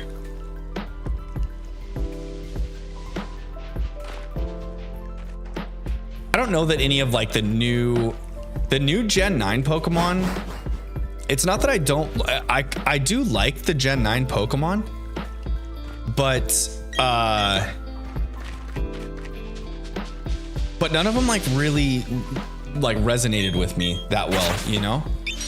I really liked Ceruledge and Armarouge, but I don't know if I would consider them even like breaking a top 10 list for me. They're pretty cool Pokemon though. Little Turtwig says, guess what I chose as my starter in BDSP? I'm gonna go out on a limb here and guess that it was Turtwig. I've already done 2 playthroughs of BDSP, and that's not a shiny Chimchar. And both times I picked Turtwig on my start. But this one's different. This one's gonna be the shiny Chimchar for the playthrough. It was the secret Squirtle you can get for playing Pokemon Snap. Wait, what? Is that for real? You can get a secret Squirtle for playing Pokemon Snap? Are you pulling my leg here? Are you joshing me, little Turtwig?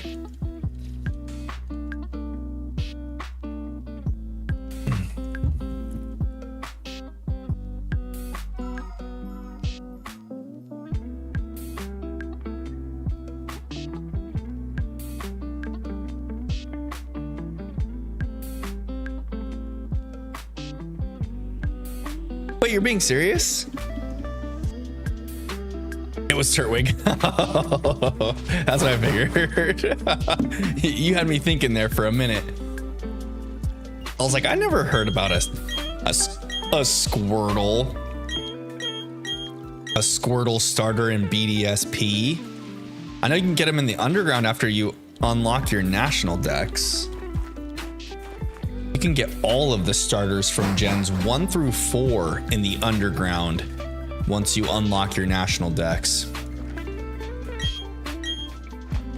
I do remember doing a playthrough of Sword and Shield once where I used Blastoise and Grookey. So I picked Grookey as my starter. Then I went over to the Isle of Armor and went through that whole story or that plot line to get to where Mustard gives you a starter choice between, or gives you a choice between Bulbasaur and Squirtle. And I used Squirtle in a playthrough of, I think, Sword. I think I did it in Sword. I had Grookey as my starter. Squirtle was on the squad. I might have even gotten Charmander in the Dynamax dens in the wild area, because so early on in the game, I can't remember the whole process of it, but there's a way that you can reset your Dynamax dens, and you can get the star pieces and throw them into those wells and then reset your dens. And if you do that like in a combination with date resets or whatever, you can like reset your dens. And then if you get one of those deep purple dens, and there's a specific one in like a specific spot of the wild area that spawns Charmander. If it's a purple, it's like 80% chance it's going to be a Charmander when you're that early in the game. And so you can like almost guarantee a Charmander encounter. And I remember doing that in a playthrough as well. I don't know if I used Charmander, Squirtle, and Grookey in the same playthrough or not though. The Oddbro says, question for the chat. Kyurem has the same weight across all its forms. True or false? Ooh. I don't think so. Does he? You would think that it would change when he fuses.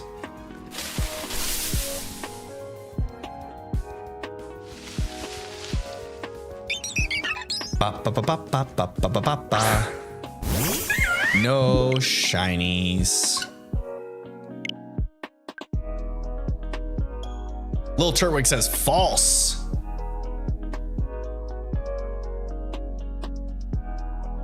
Guessing. Me too. I'm guessing too. I would think that that's false. His weight's gotta change.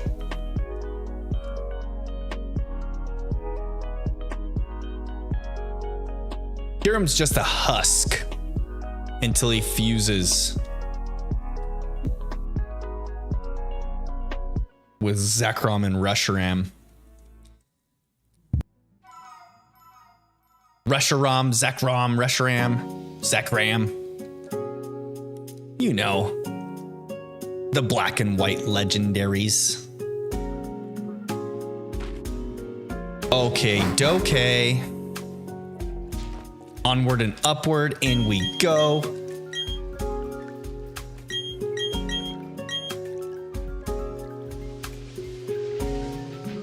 It's true, the forms change height, but not weight. Really?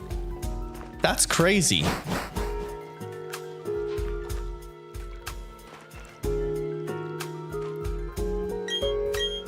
Hiram keeps the same weight across all forms, but changes height?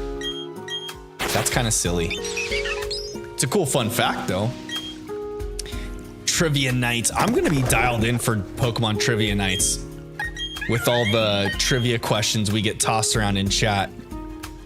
And I'll also be loaded up with dad jokes galore, because we usually get a lot of dad jokes from Blue and Mass Figure, but neither of them have been in chat tonight, so we haven't been getting the normal dad jokes in chat that we normally do. Will Turtwig says, let me ask a question. Who was the first Pokemon? Mew, Arceus, Rhydon, or Poliwhirl? It was Rhydon. Rhydon was the first design that Ken Sugimori came up with for Pokemon. That is a cool fun fact. And that's also why the Rhydon sprite in the original games is used for like so many of the Pokemon. The little Rhydon sprite.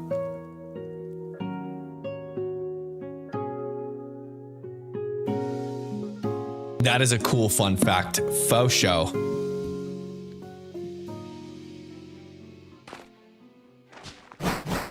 Doodly doodly doodly doodly doodly doodly doodly doo. Okay, last encounter, and then I gotta go take a potty break because I'm getting to the point where my eyeballs are floating out of my skull. And then we'll come back and get after it. Jan LeBoy dropping the sparkles in the chat. You'd love to see it. Thank you for the sparkles. Let's go. Okay, please be shiny. Please be shiny. Please be shiny. Please be shiny. Please be shiny. Please be shiny. Are you my shiny Chimchar? I know that this one wants to be shiny. I can feel it in my bones. You want to be shiny, don't you?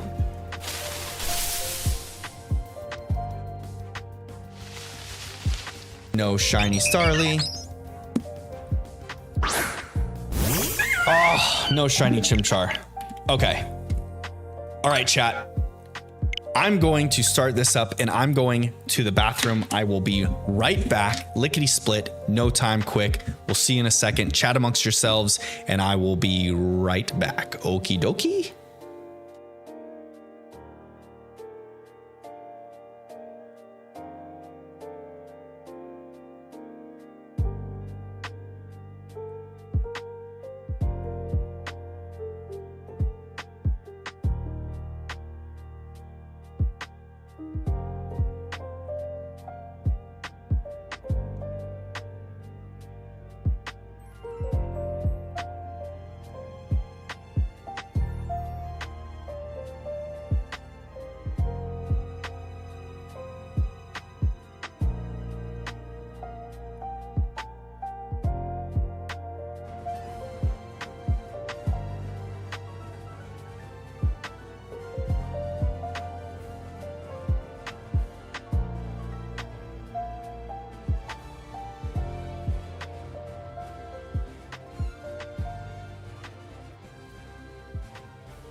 Okay, we're back. We're back. I feel much better now. I can actually concentrate again. It's gonna be time to jump in here. Okay. Into the game we go. Into the thick of it. Into the thick of it. Oof. Lil Turtwig says correct, but Arceus created life, so there were 2 right answers. Also, Poliwhirl was was the favorite of one of the people that made Pokemon. Yo, fun facts galore there. Yeah, I guess it depends on how you look at things. If Arceus is the god of the Pokemon world, then you would think that he's the one that created all Pokemon, right? But if we're looking at a video game development standpoint, Sugimori's first creation was right on.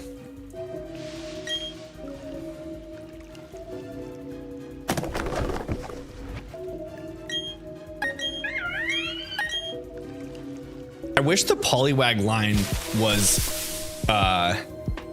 in the base game for Scarlet and Violet. I really wanted to have Poliwag or like a Poliwhirl on my team. I like Poliwhirl. He's a cool Pokemon. The shiny, big old green frog with the swirl on its belly.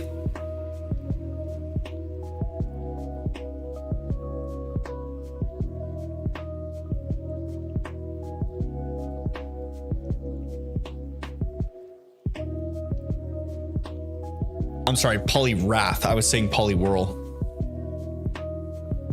Bidoof. Bidoof's a good one. You love Bidoof? Bidoof's a silly Pokemon. Bidoof and Bibarel. Bidoof was the original Gen 4 HM slave. You just give them all the HMs.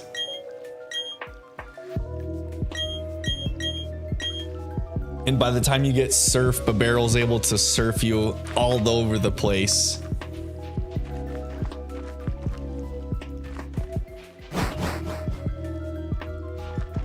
All right. 681.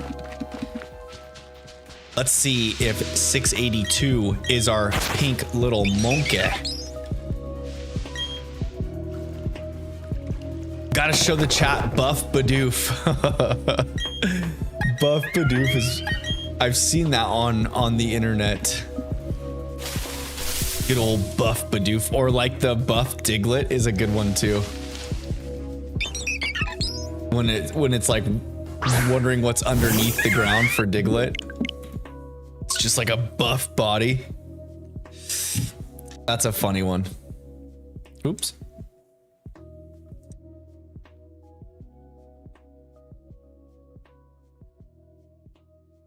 Yes, pick my profile.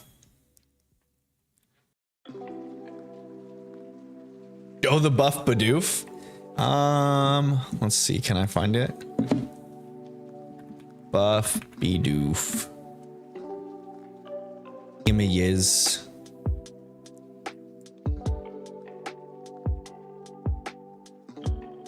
I don't know if I have a...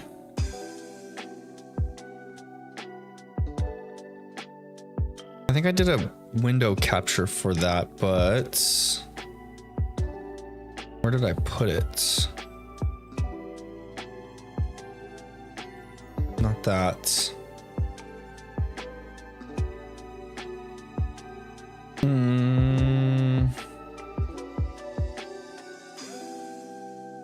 As a wise crispy duck would say, throw him the shiny. Yes, odd bro. Do a window capture, add existing, this one.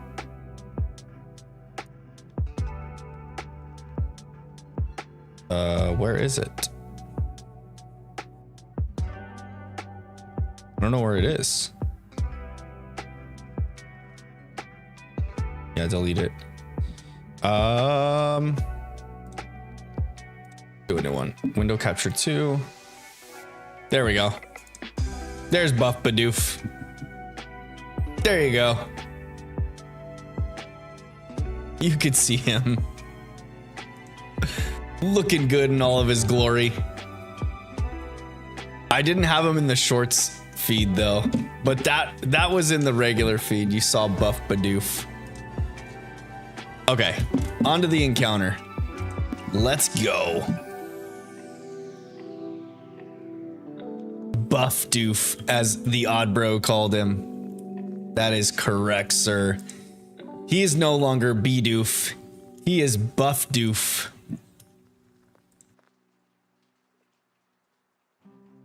The man, the myth, the legend. Connor Barrett says, a shiny yet? Not yet, good sir, not yet. But we are on the grind. 682 encounters in. I'm hoping I can make it to 7:30 tonight. We'll see though. Let's see, what time is it right now for me? 8:30.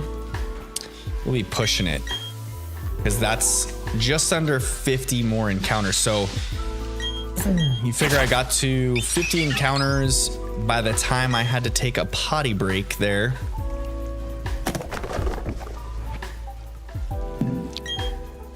And that was 2 hours into stream, but I didn't start shiny hunting right out the gates during stream because I had to update my Switch and then get it powered up and going. So it took a little bit to jump into the resets. Oops. No shiny there, unfortunately. 11:34 p.m. for Connor. You must be on the East Coast, Connor. I am in Arizona. I'm on West Coast time right now. I'm on Pacific Standard Time as of right now. Come daylight savings time, I'll be synced up with Mountain Standard Time, I believe, is what it is. Because in the good old state of Arizona, we don't turn our clocks back. We just keep them the same all year round, all the time, nonstop. Our time never changes. Rain, shine, or anything in between. Mass Figure, welcome back. How you doing tonight, my friend? How was your dinner? How was the barbecue? The Odd Bro says, I'm in Texas, which is Central Time. Yes, sir. So you are, I believe I think you're 2 hours ahead of me now in Central Time. Little Turtwig must be on the West Coast at 8:34 p.m. Same time as yours truly over here.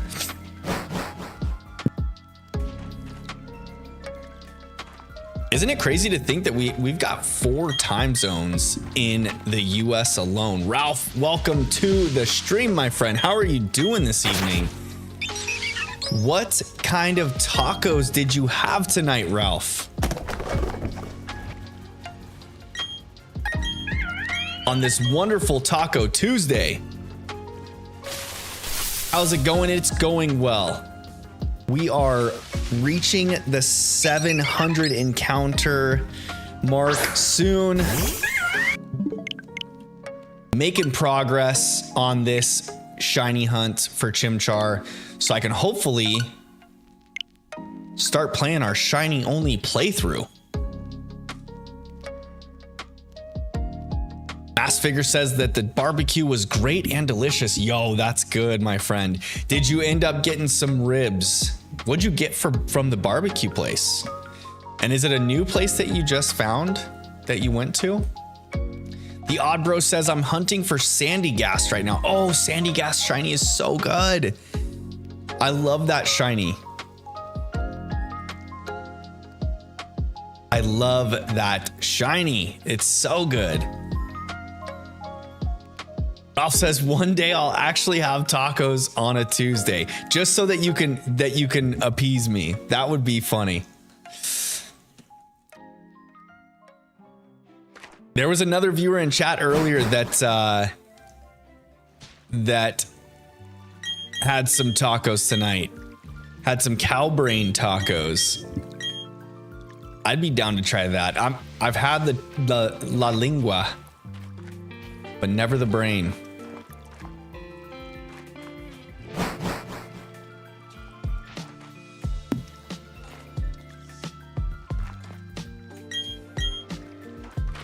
I just want this shiny chimchar to be here. Turtwig says shiny before 7:30. I hope so. I hope so. Before 7:30 would be great. Michael Shockley, welcome. How you doing tonight, my friend? How's your evening going? What kind of tacos did you have this evening, Michael?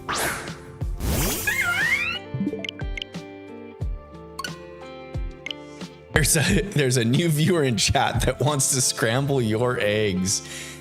Oh, thank you, Michael. Thank you so much.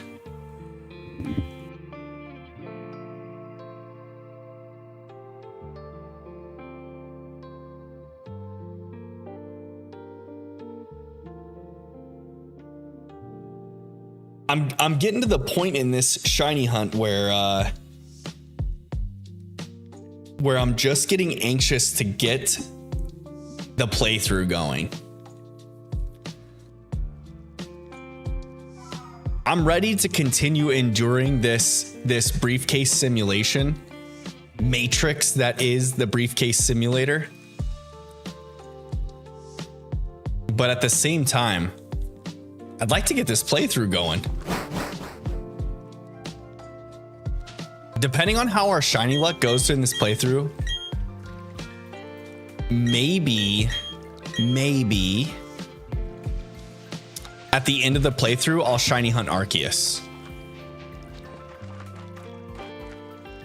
Cool Kid, welcome to the stream. How you doing tonight, my friend? I hope your Tuesday is wonderful. What kind of tacos did you have on this Taco Tuesday? Michael Shockley says he had pizza.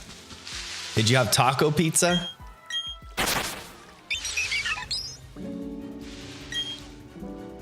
Taco pizza? That would be good. A pizza made with like all taco toppings. And then you just do like nacho cheese as the sauce. Yo. We're getting somewhere, fam.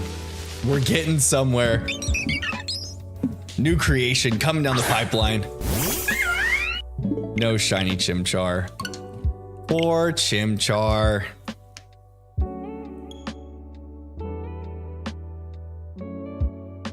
DC Mua, how you doing this evening?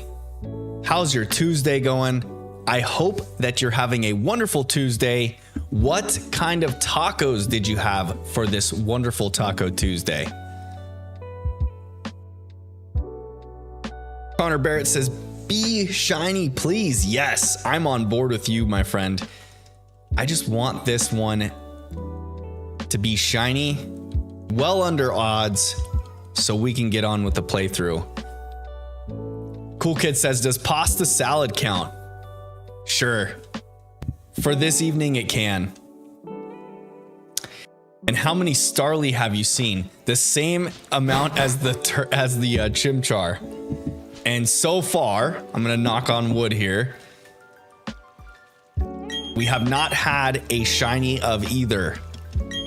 I'm just hoping and just leaning on good vibes that the Starly will not shine,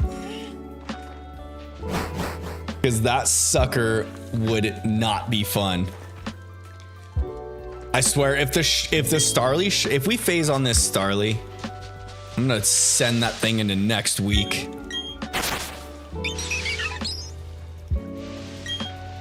There will be no controllers thrown, but if I had a foot to kick through the Starly, if it's shown, I would totally put my foot through it. I always feel so bad for like other streamers and content creators that have already done this hunt and posted online, them finding the shiny Starly before the starter. Oof.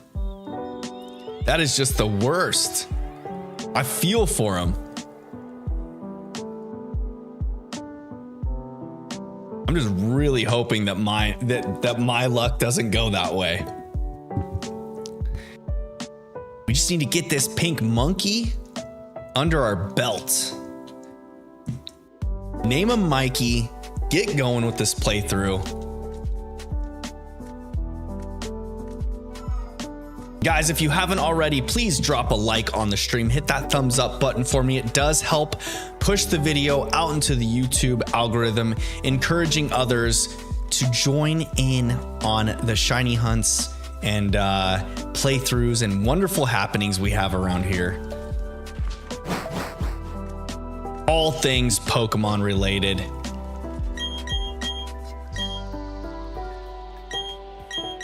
Guys, I went boating on the lake here this last weekend, and I got a little bit fried. So my shoulders are a little bit on the uncomfortable side. This shirt that I'm wearing tonight, though, is like super soft and cozy, so it doesn't really affect me too much. But I'll tell you what, guys, it is getting hot here in Arizona, and even just walking outside in the heat, clothed, the shoulders were feeling the pain from this last weekend.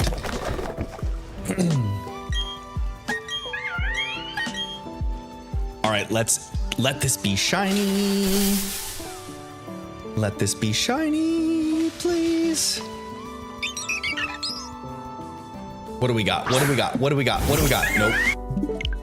Nope, not a shiny Chimchar. It's not our little pink monkey. Not that one. Ralph says at 2,122 encounters for Latios in Brilliant Diamond, I generally have good luck with my BDSP hunts, so I'm hoping for a shiny soon. Yo, good luck, Ralph. I hope you nail that shiny Latios. Under odds. Isn't it crazy that like that they had to have messed up the programming with the shiny charm in this game, right? They had to have messed it up because so the data miners for, if you guys don't already know this, the data miners for this game have found out that in BDSP, when you get the shiny charm, it tells you the same, it has like the same verbiage as every other game where it tells you it increases your odds. It's supposed to increase your odds for shiny Pokemon on all aspects. Wild, egg hunts, it doesn't matter. It's supposed to increase your odds for all of them, right? Well, I think they messed up the programming in this game because the shiny charm in Brilliant Diamond and Shining Pearl only helps you with Masuda method hunts, with egg hunts. That's it. It does not help you with wild encounters. It doesn't help you with stagnant encounters. Nothing. It only helps you in egg hunts. Just another reason, or another way that Ilka messed this game up, I guess. Add that to the cherry on top of the cake, on top of the icing on top of the cake, I guess.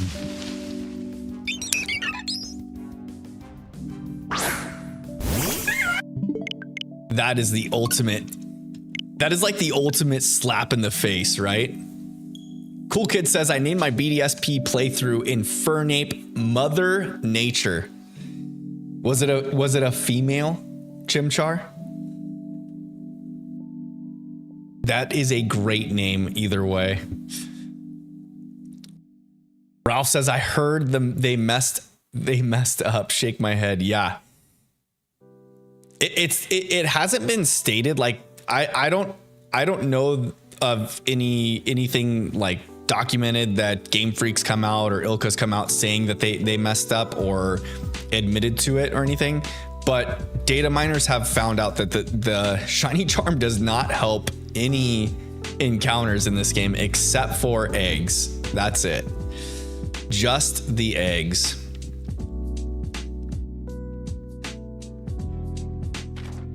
Ralph says, I'm working on Necrozma and Tapu Fini and DAs. Nice. And I also have the Zekrom path. Ooh, those are some good paths. Necrozma, Tapu Fini, and Zekrom. All good uns, all good uns. Cool Kid says yes, and I used Babarrel on purpose. Yo, Babarrel's underrated. He might be an HM slave, but your boy got big teeth and can bite hard. Babarrel should not be underestimated. Speaking of not underestimating Babarrels, I remember in my playthrough of Arceus, when you first get to that bridge in gosh dang it, what's the first area called? I can't even think of it right now. The Coronet Highland? No, that's way later. Coronet Highlands is way later. Crimson Mirelands is the bog that Raichu's in. Anyways, so that first area that you're in, you first encounter like Bidoof and Babarrel down by the beach that has the bridge that crosses over to the tree that you actually battle gosh dang it, Cleavor, the first frenzied Pokemon. So that bridge, there's always that alpha Babarrel there. And I remember seeing Bidoof on the beach and Babarrel over there, and I was like, oh, it's just Bidoof and Babarrel. I can take these things on. I go over there, catch a couple Bidoof, go across the bridge, see that it's an alpha Babarrel. I didn't even check the level of it. I just started like launching stuff at it. I got wiped by that Babarrel by the bridge. It wasn't even a competition. That sucker knocked me out so quick.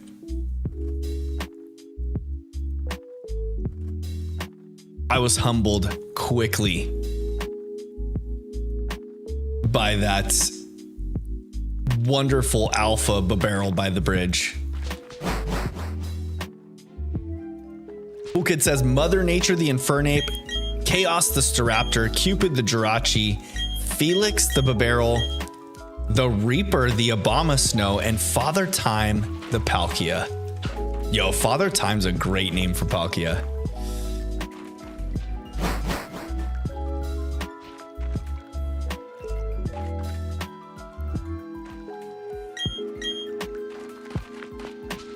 Good old Father Time.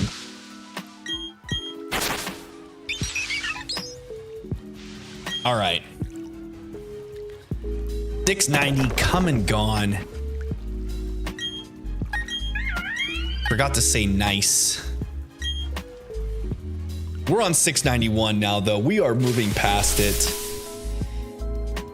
And it wasn't shiny, so it wasn't as nice as it should have been.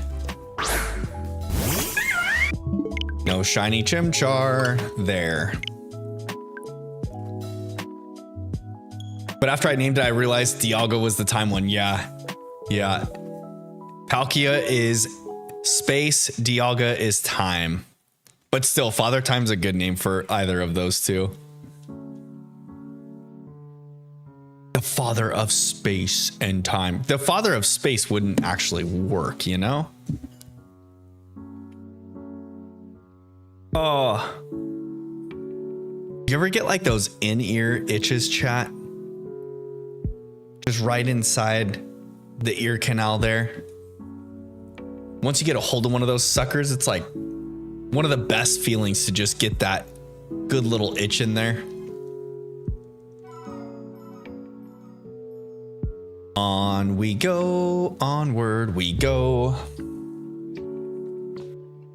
I don't remember if I mentioned it in the last stream or not, but I started reading the Dune books. So I started reading again because Gina got back into reading, and she like read an entire book in like a couple weeks time. So we've been like kind of reading in the evening when we're going to bed. So I was like, you know what? If she's going to be reading, I need to get back into reading myself. And so I got the Dune books, like the first 3 books in the Dune series. Mainly because I just watched Dune Part 2, and I had Gina watch Dune 1, and it was so good. But so I started reading the books, and I'm like, I'm only a handful of chapters in, but it's pretty entertaining so far. It is good stuff. Nugget Man, welcome. How you doing? How is your Tuesday going, my friend? What kind of tacos did you have this evening, Nugget Man? It says, dog, you've been at this for like 2 months or something. Not quite 2 months, but yeah, it's been a good while.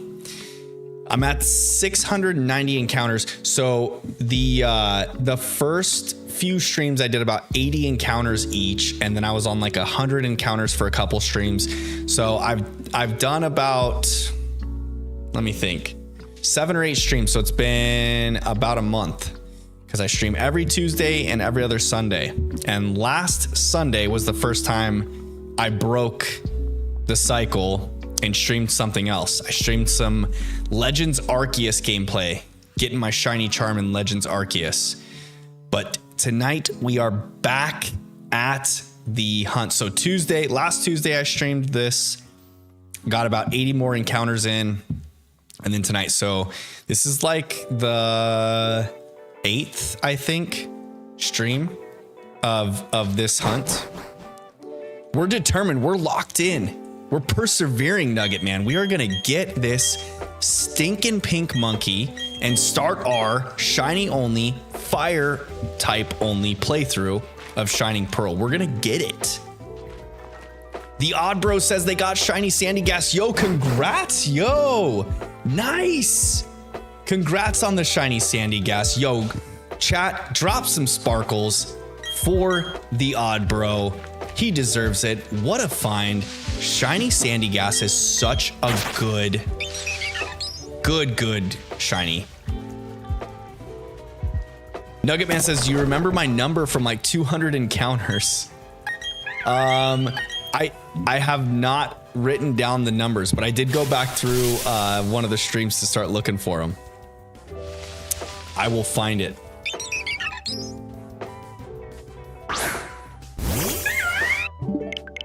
Not there.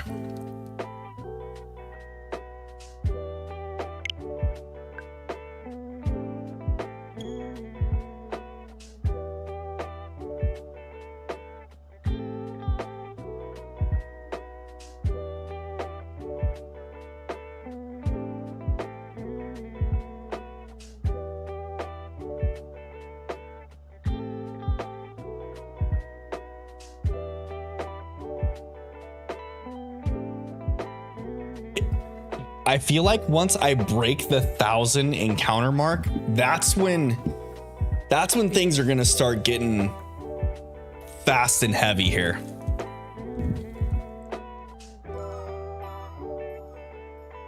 That's when we can really claim that we're buckled in tight.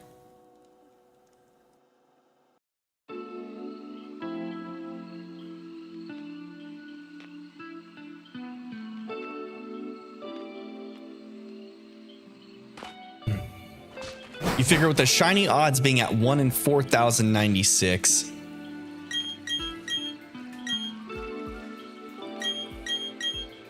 There's a good chance I could be here for about 4,000 encounters. And if I'm at 80 to 100 encounters a stream, that's about 40 streams just to get one Pokemon. We're gonna have to change things up here, chat.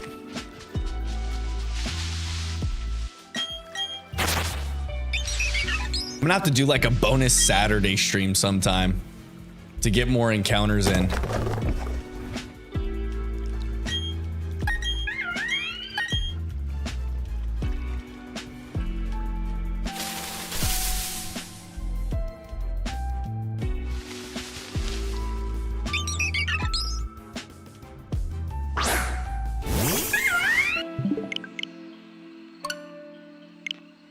Kid says the Reaper beats Cynthia's Garchomp 11 levels under. Yo, for real?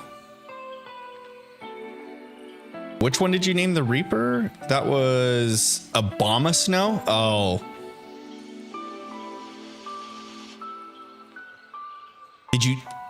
Did you take a hit from Garchomp first and then Abomasnow's not very fast. Just the snow being up helped with the defense against it, maybe? Did your Abomasnow have snow warning? I feel like that would help out quite a bit against Cynthia's Garchomp. But yeah, hitting it with an ice type attack, it's quad weak to ice. Hit it with an avalanche.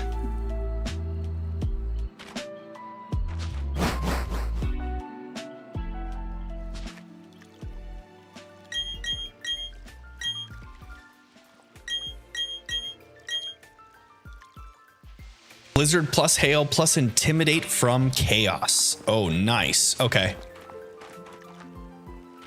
Intimidate on it to be able to absorb a hit from the Garchomp and be able to return fire. That makes sense.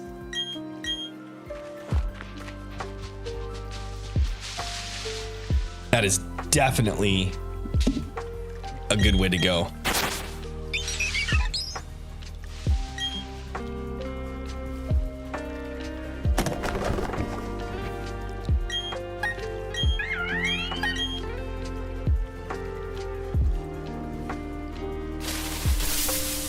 All right, come on.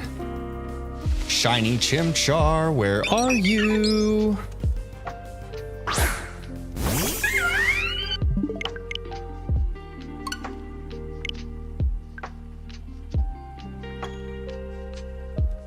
Kid says it was kind of it was kind of heal stalling though. Oh, wait, the Garchomp was heal stalling, or you won through heal stalling with the hail up? Hey, you do what you gotta do. Cynthia's Garchomp is no joke. That sucker hits fast and it hits hard. If you've got to cheese your way through, I'm not gonna take that from you. Gotta give credit where credit is due.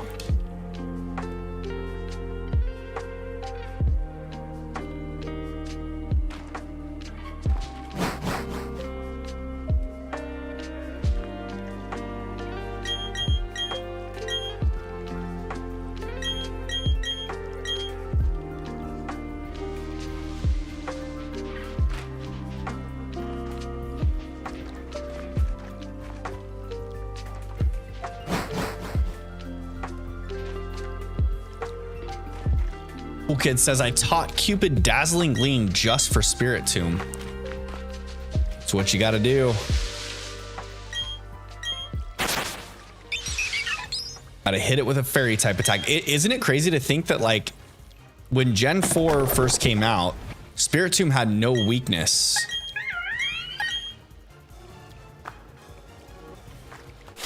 Kinda nutty. The dark type levels out your weakness to dark. Your dark resistance evens out the weakness to ghost type moves.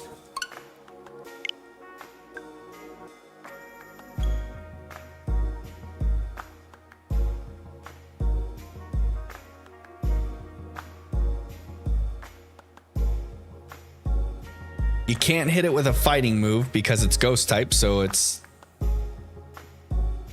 impossible. So until the fairy type came around, you couldn't even hit Spirit Tomb for super effective damage.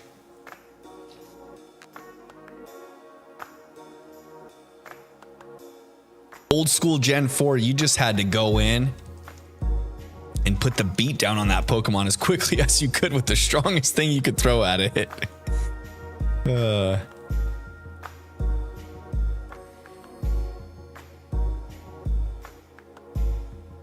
Pretty wild to think about.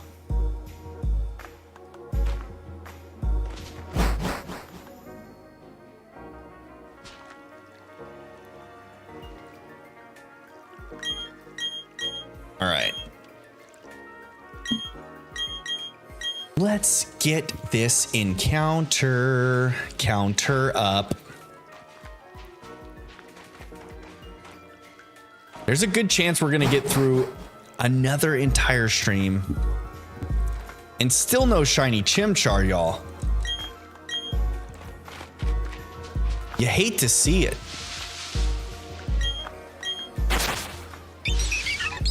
You hate to see it, but we gotta keep the faith up that it's going to happen. I want this to happen under odds, because going through the cutscenes to get to the briefcase, to get to the Pokemon selection, to be able to throw it out and then reset, it is going to be insane. Michael Shockley says a new article just came out that you can increase the odds of a shiny appearance by over 400% if you commit to going to cocktails for drinks and a live band Friday night. Is that so? The thing is, I will be out of town this weekend for Father's Day weekend. I'm heading to Sedona for Father's Day weekend. Gina and I are going up to Sedona. We're going to go on a little hike on Saturday. It's gonna be super cool. I'm actually pretty excited. We went to Sedona last year or the year before? Last year. We went to Sedona last year for Father's Day. And it's freaking gorgeous there, y'all. If you've never been to Arizona, when you do go to Arizona, I highly recommend that you stop in Sedona. It is a beautiful, beautiful place. The scenery there is gorgeous. Last year we went on a hike to this iconic spot called Devil's Bridge, and it's like this plateau or piece of mountain or rock that's like suspended across two rock columns. Oops. And you're just like out over the top of this, like, I don't know, it's a huge drop. It's like hundreds of feet or thousands of feet drop. But it's just such a cool scene. And then the hike itself was pretty cool. Getting up to that point, there was a section of the hike where, like, towards the end, you're kind of like going up these like little stone stairways that just kind of travel you zigzagging back up and forth the hills. It's super neat. And Gina was pregnant AF at the time when we did that hike. She was such a trooper. I was so proud of her. Even before we went on the hike, she was like, I was asking her, I'm like, because I had never been to Sedona. She'd been to Sedona a couple different times, been on a couple hikes with her family. And so when we were going up there last year, she was asking me to pick out a hike. And I'm like, well, I've never been, for one, so I don't really know the difficulty of what these hikes are going to be. And for two, she was super pregnant, like very, very pregnant. So, I wanted her to pick, and she's like, well, let's just do Devil's Bridge. That one was a pretty easy hike, if I remember. And I'm like, are you sure? Because we're supposed to go out to this like bridge that's suspended like hundreds of feet in the air. This naturally occurring bridge, by the way. I'm like, there's no way that that's a super easy hike. But she's like, yeah, it's pretty easy. It's like, it's some climbing and whatnot, but nothing crazy. I'm like, okay. And she was right for the most part, you know, like trekking up the mountainside and stuff. You kind of go on these paths that like take you up and around the mountain so that you're not like scaling, you know, vertical faces of the mountain or whatever. But towards the end, you get to these like staircases that they're pretty steep, they were pretty steep staircases. Then these steps were like very small. The tread on these steps were not that big, and it's like all like red rock, and so they get even a little bit wet, and they're just super slippery steps. So it got kind of scary. There's a couple sketchy moments there at the tail end, but we made it. She survived. We got some good pictures from it, so it was fun. And now we're going back up there this weekend, this Father's Day weekend. Gonna go back up to Sedona and do another hike on Saturday. Spend the evening there, and then get up Sunday, probably do some breakfast and head home. Should be a good time. Good hike. A good hike to go on. Do you guys enjoy going on hikes or outdoor activities? I feel like going on hikes or like doing certain outdoor activities, there's just so many beautiful things to see out in like even in our little state of Arizona, and not to mention like bordering states, you know, like I live in a pretty cool area where we've got Utah, Nevada, even places in California are super pretty to go see. The past couple years, we've done like a beach trip we go to California. Last year, we went to a couple different beach cities. The year before, we went and stayed with some family and like took a day trip down to the beach. But last year was pretty cool. We drove up and down PCH a little bit when we were traveling between the beach cities. And it's such cool views on that highway and like certain spots of it. Like when we were by Laguna, the highway gets kind of wavy and windy, with like some cool cliffs, and it's just neat. It's just super cool. And then when you're driving up through Utah, there's like beautiful mountains to drive through. It's just a sweet experience. 730 before is the dream. Yes, we are at 700 encounters. This is going to be 701 going into it right now. 701. I think I can get to 730 tonight. We'll see. 730 would probably be a full extra hour of streaming. I don't know if I'm going to be staying on for a full another hour. I think I got about another 20 to 30 minutes in me. So I'll get through as many encounters as I can in that 20 to 30 minutes. That's probably going to be close to 10 to 15 encounters, I would guess. And then we'll stop on like a nice rounded out number. Maybe I'll stop on like a 5 tonight. Maybe I'll stop at like 7. Hopefully I can get to 7:15. I think that would be good. 7:15 by 9:30. It's 9:10 my time. So that would be 20 minutes. Like 2 minutes an encounter. I don't know if I can go that quickly or not. Z-Colt, welcome back. How you doing? How are things? How was your dinner? Let's see here. Maybe I can speed through some of these encounters. If I time it perfectly, I can get through a good chunk.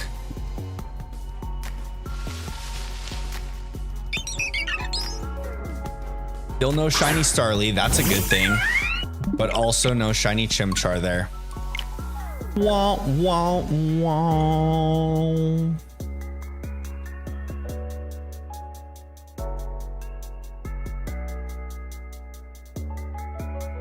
Broke the 700 encounter mark, y'all. We passed 700 encounters. We are so well on our way to 1,000. It's not even funny. And by not even funny, I really mean it's not funny.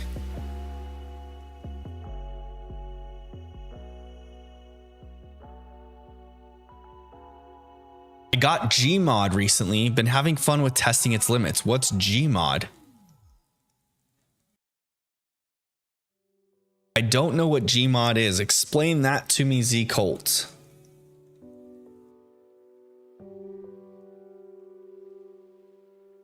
Z Colt says, I'm going to gift my friend Gmod so we can play together. Nice. Playing with friends is always better than playing alone. That is a fact, Jack.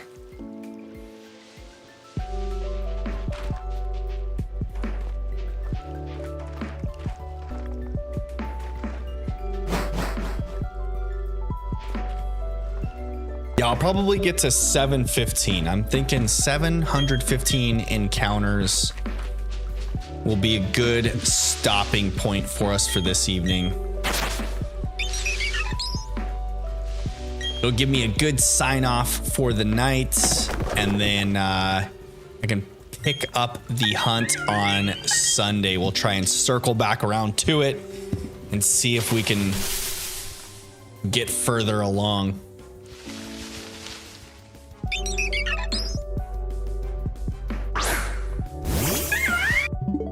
No shiny there.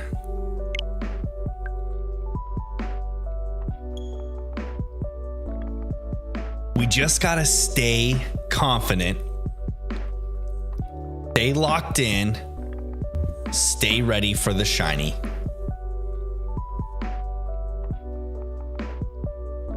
D-Colt says Gmod, or Gary's Mod, is a modded version of Half-Life 1 and 2, where, like the name says, relies on mods in the Steam workshop. Oh, that's cool.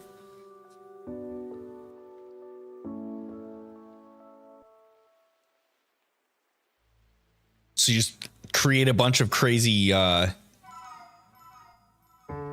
game types with it, or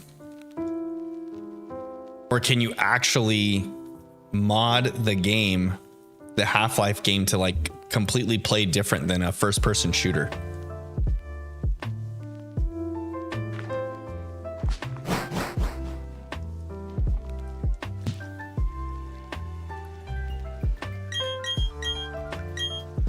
It's where the next bots were invented. I'm not familiar with like Half-Life mods or anything like that. So I'm not sure what next bots are either.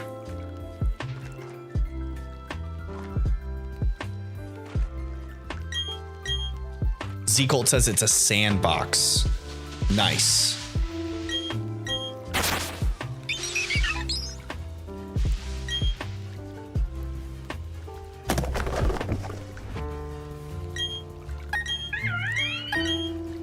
Basically get to do what you want. It's like people creating stuff in Minecraft.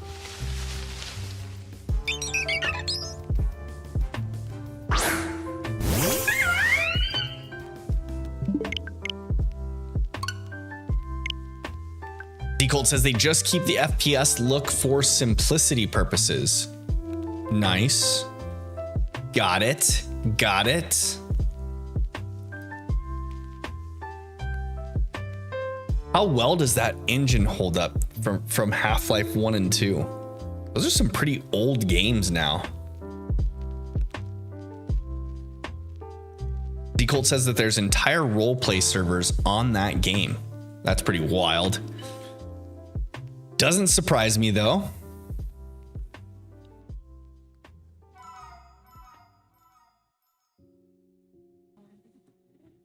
I just want to start this playthrough.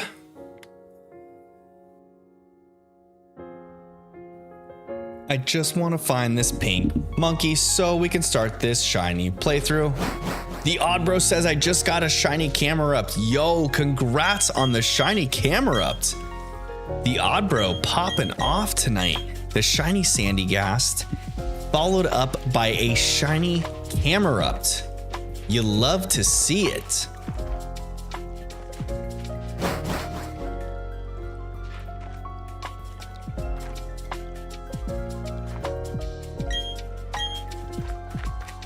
Camera Up's another one of those awesome black shinies. Such a good one.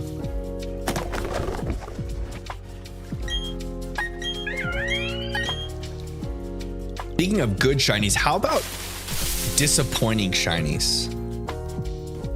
Like, was anybody else disappointed in the Ceruledge or Armarouge shinies?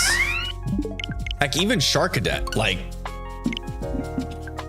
I feel like they just completely missed the mark on those ones.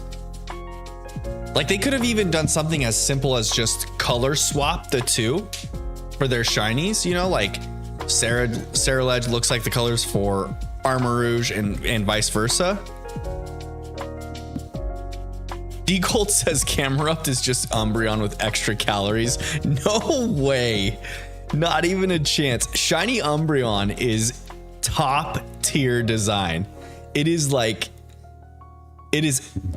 S plus tier design, Shiny Umbreon.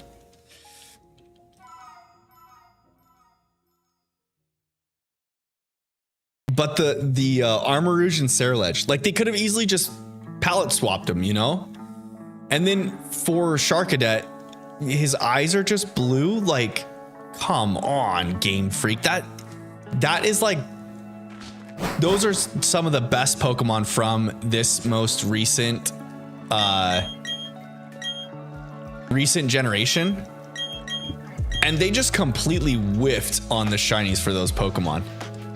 Like, could you imagine if they did like a blackout of those Pokemon, or like a darker, you know, color scheme of those? I just feel like they completely missed the mark. Or instead of doing purple and red, if they did like all the flame architecture on their character builds blue instead, you know? I mean, they could have even done like both Ceruledge and Armarouge, like a similar color palette for their shiny Pokemon if they wanted to do like a blue flame feel. And I feel like they just completely missed the mark. It's just like the shinies just look like their normal styles. Ralph says in Golden Go is horrible as a shiny. I agree 100%. Horrible as a shiny, shake my head, a lot of missed potential. Yeah, Golden Go would have been another good one. Like, make the whole thing like platinum or something, or I don't know. Yeah, I think like the rings on its body change colors or something in the shiny. And you can't even shiny hunt that Pokemon, because you cannot shiny hunt. That's another one that's a weird shiny lock in the games, is the Gimme Ghouls. The Gimme Ghouls around Paldea are shiny locked. They're like stationary Pokemon that are shiny locked. It doesn't make any sense. Little Turtwig says easily Regice, Garchomp, and Nidoqueen. Really, Nidoqueens? Shiny, you're not a fan of Nidoqueen? I feel like shiny Nidoqueen's pretty good. Gengar was good before 3D. Yeah, Gengar got shafted on his shiny. At least Haunter's tongue's all blue, you know? Gengar got totally sold out for his shiny. It's just like the same exact thing almost. Same with Garchomp and Regice, all of them. They're just like no difference.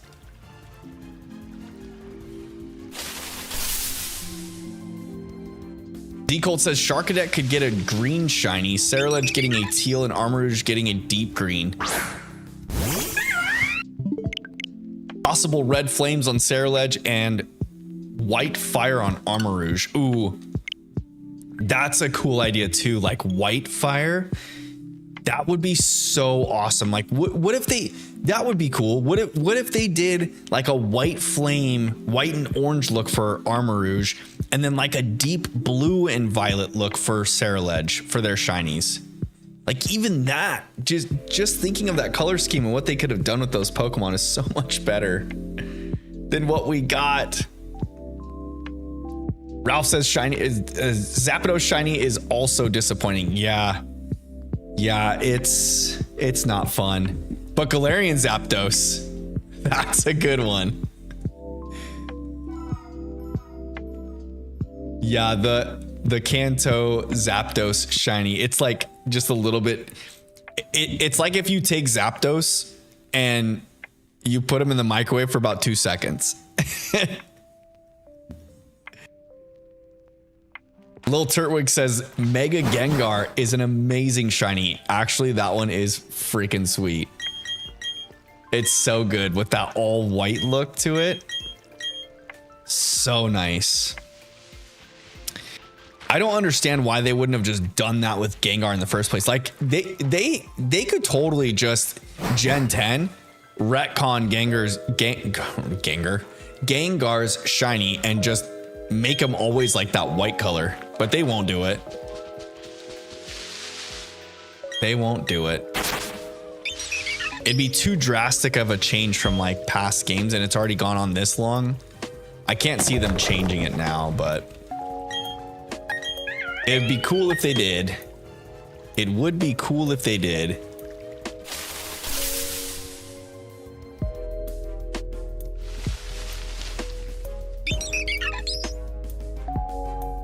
No shiny Starly, no shiny Chimchar. On to the next encounter we go. Because Megas didn't exist then. Yeah. The Megas did not exist then. Yeah, but in the original like non 3D based games, Gengar's shiny actually has a little bit more difference than it does in the 3D based games. It's like more of a I think it goes from like a purpley hue to a more of a black hue, right?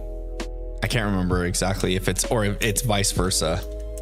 Like that deep purple to like a lighter purple hue. And then when the 3D ones came out, it's like completely not even noticeable.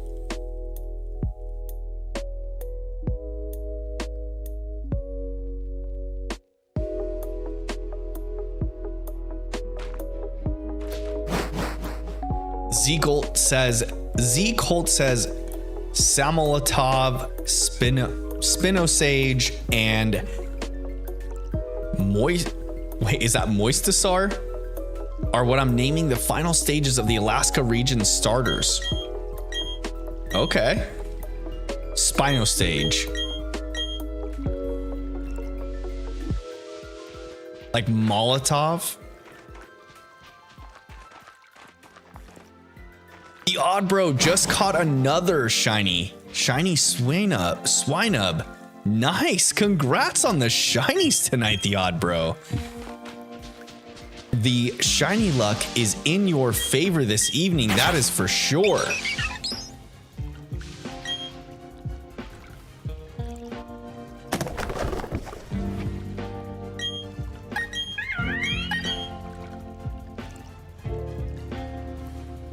It is going good for you tonight. It's all because you're tuning in to the stream. The shiny luck is ever present. But that's not a shiny Chimchar. That Chimchar was not shiny. It was not shiny. It was shiny not.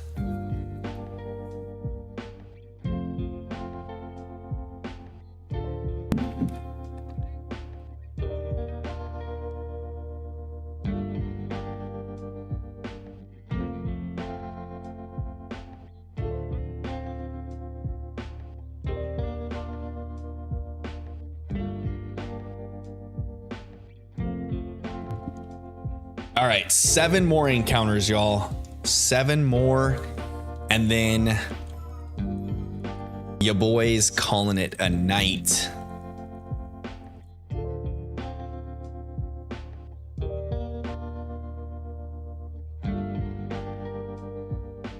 Ralph says it was blue, not.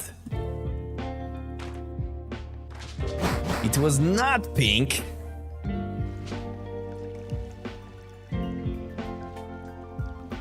Love the Borat.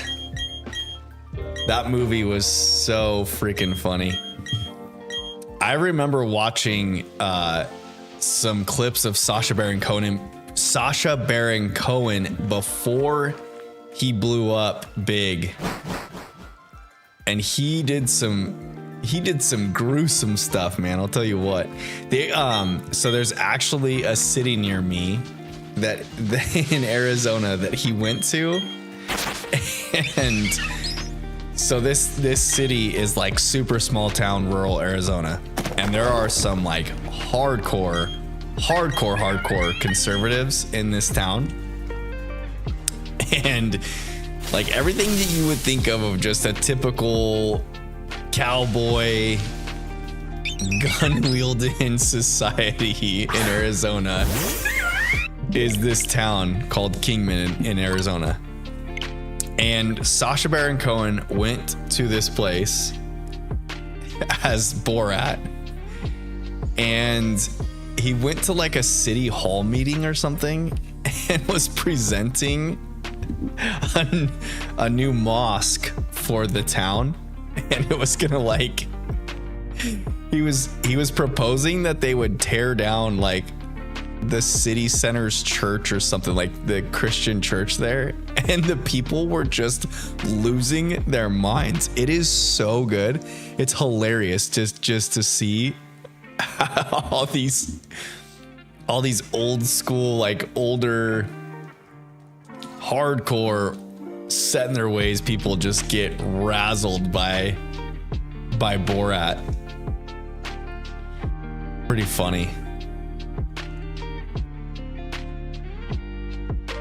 I don't know if he was doing it for like just the video purpose, or if he had intentions of like making another movie of some sort with Borat again, but oh my god, it's so good. Yeah, I think if you search Borat in Kingman, I think it'll pull it up. It's like a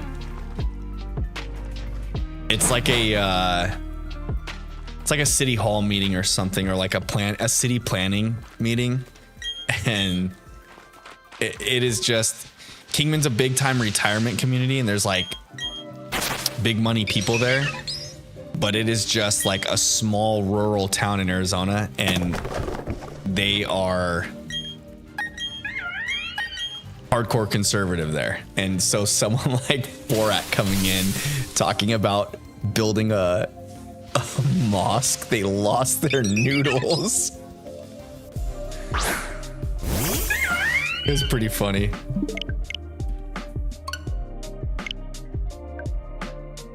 Okay, 5 more encounters. Come on, please, Chimchar. Just be shiny. Just be shiny in these last 5 encounters. Give me something sweet to go to bed to. D-Cold says, I'm maybe gonna change the water starter basis to the saber-toothed tiger to complete the dark type bipedal cat trio. That's not a bad idea. That's a cool change of things, change of pace, cool continuation. Having the dark fire incineroar, dark grass, or fire dark, grass dark, meowscarada,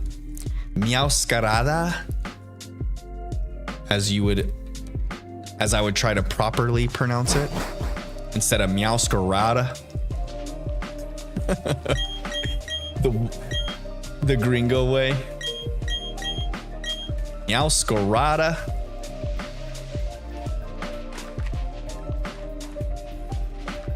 I like that idea though. Having a water dark type. To complete the trio of kittens. Starter kittens. We need a water monkey starter to complete the trio of monkey starters.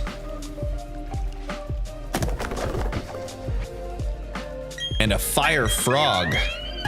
What if in Gen 10 they finally like complete some of these trios, y'all? Like there is a water frog in Froakie. Bulbasaur is technically a grass toad, right? Toad is a frog type. We don't have a fire frog starter. We've got a grass and fire kitten starter. We've got a grass and fire monkey starter. So you have 2 different water type options there. What others do we got? We've got... Is Quaxley the only duck, right? Yeah. What would we need here? We would need a... So for the water starter, you can do a cat or a... What did I just say? A cat or a monkey. Cat or a monkey.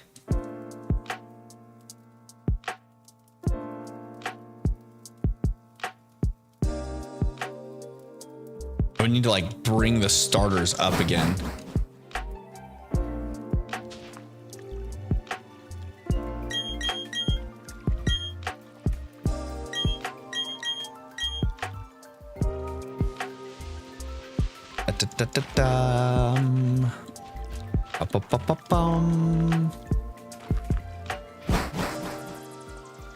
I would say like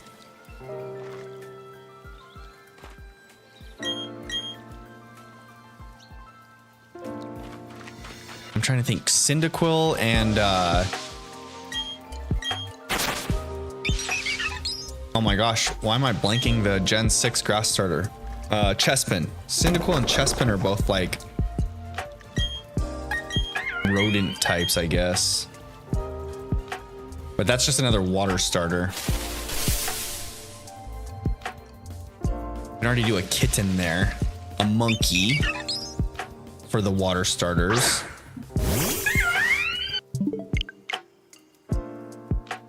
What about turtles? We got grass and water turtles. You could do a fire turtle. Yeah, that'd be kind of cool.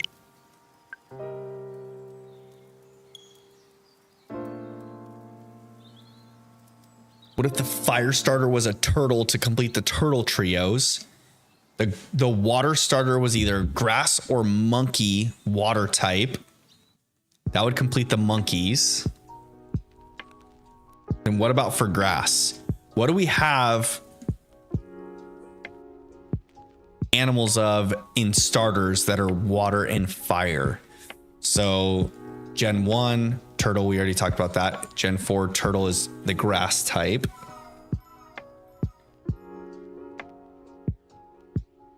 Gen 2, the crocodiles. Oh, the crocodiles. A grass croc? Oh, that would be kind of cool.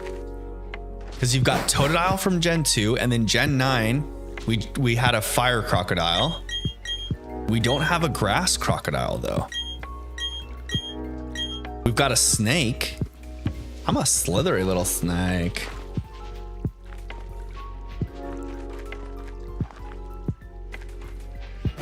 Z-Colt says we need more fish.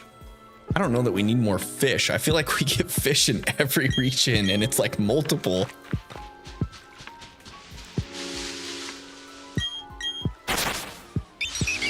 I feel like they're always gonna release more fish. They're always gonna make more fish for every region. It's kind of like the birds, right? There's always like a bird or two. You always get like your early game mammal. Ralph's laughing at my snake impression. I thought about getting a clip from that video from that guy with the snake hat on when he's like, please tell me you guys have seen this video where he's just like, I think he's just talking to the camera for a good 15 minutes, just repeating, I'm a snake. I was going to use a clip from that for the for the video I did with Gina when she was guessing Ekans. I decided against it though.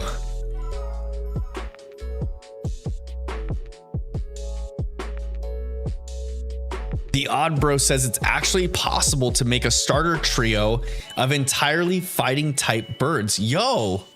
Blaziken, Quaquaval, and Hisuian Decidui. That's true. Regular Decidui takes on the ghost typing when he's fully evolved, little Turtwig.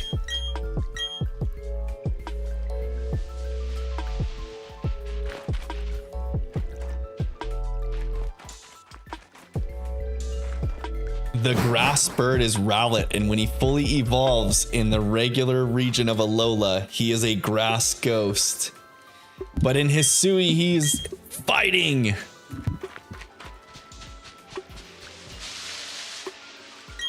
I was so happy to have Decidui or have Rowlet as my starter in Legends.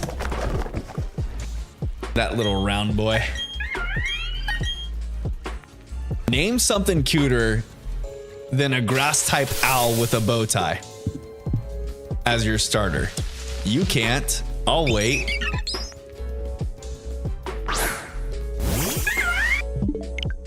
No pink monkey. Okay, last encounter of the evening, y'all. Throw your sparkles in the chat. Let's get this shiny Pokemon right here. Please, please, please, please, please be shiny.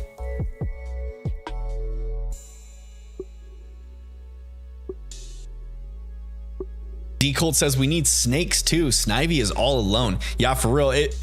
I feel like they could easily do a water type starter as a snake or a water type starter or a fire type starter as a snake, and that would be cool.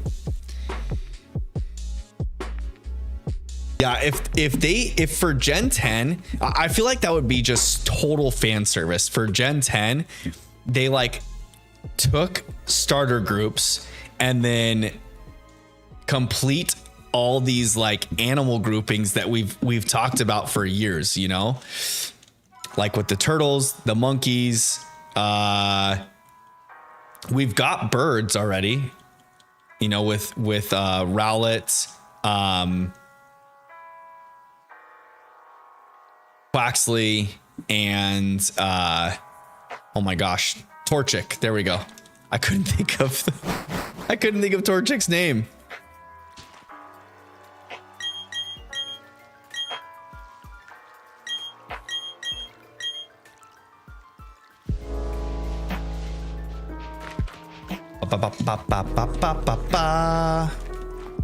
All right.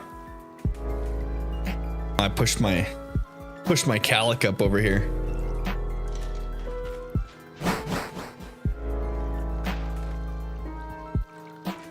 Please be shiny. Please be shiny.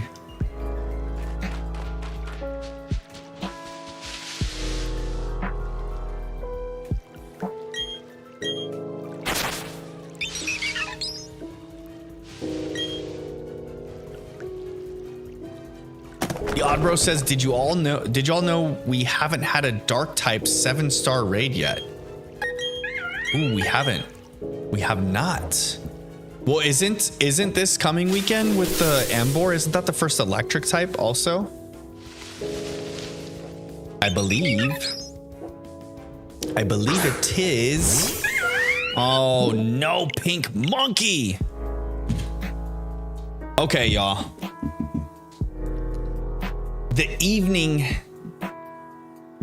The finale of the evening is upon us. It's 9:41 my time. It is getting close to bedtime for me, so I'm going to call it there. We'll stop at 9:15. We will regroup and restart on this come Sunday. I'll get right back into it. Father's Day. Don't forget about your dads out there, y'all. Make sure to do something nice for your fathers. Get them a card at the very least. Tell them thank you. Give them a hug. Tell them you love them. That's all us dads want when it all boils down to it. But with that being said, I hope you guys all had a good evening tonight. I had a wonderful time hanging out with you guys. Thank you so much for coming in, hanging out with me, chatting with me while I descend into utter insanity over a Breifcase simulation. I will be back live on Sunday for Father's Day. Same time, 6:30 PST. We will continue on this hunt because I want to get this stinking pink monkey already so I can start my playthrough. So we will be back at it this Sunday and then on Tuesday as well. Keep your eyes peeled for more content coming in the future as I work on some more shorts and hopefully our first long form content to hit the page coming here in the, I don't know, possibly the next few months. We'll see. It's going to depend on setting up and recording the content and then getting it all put together. But with all that being said, thank you so much. I hope you guys all had a wonderful evening. I wish you all a very wonderful evening, and I hope you all sleep well. And we will see you again on Tuesday. Good night, y'all.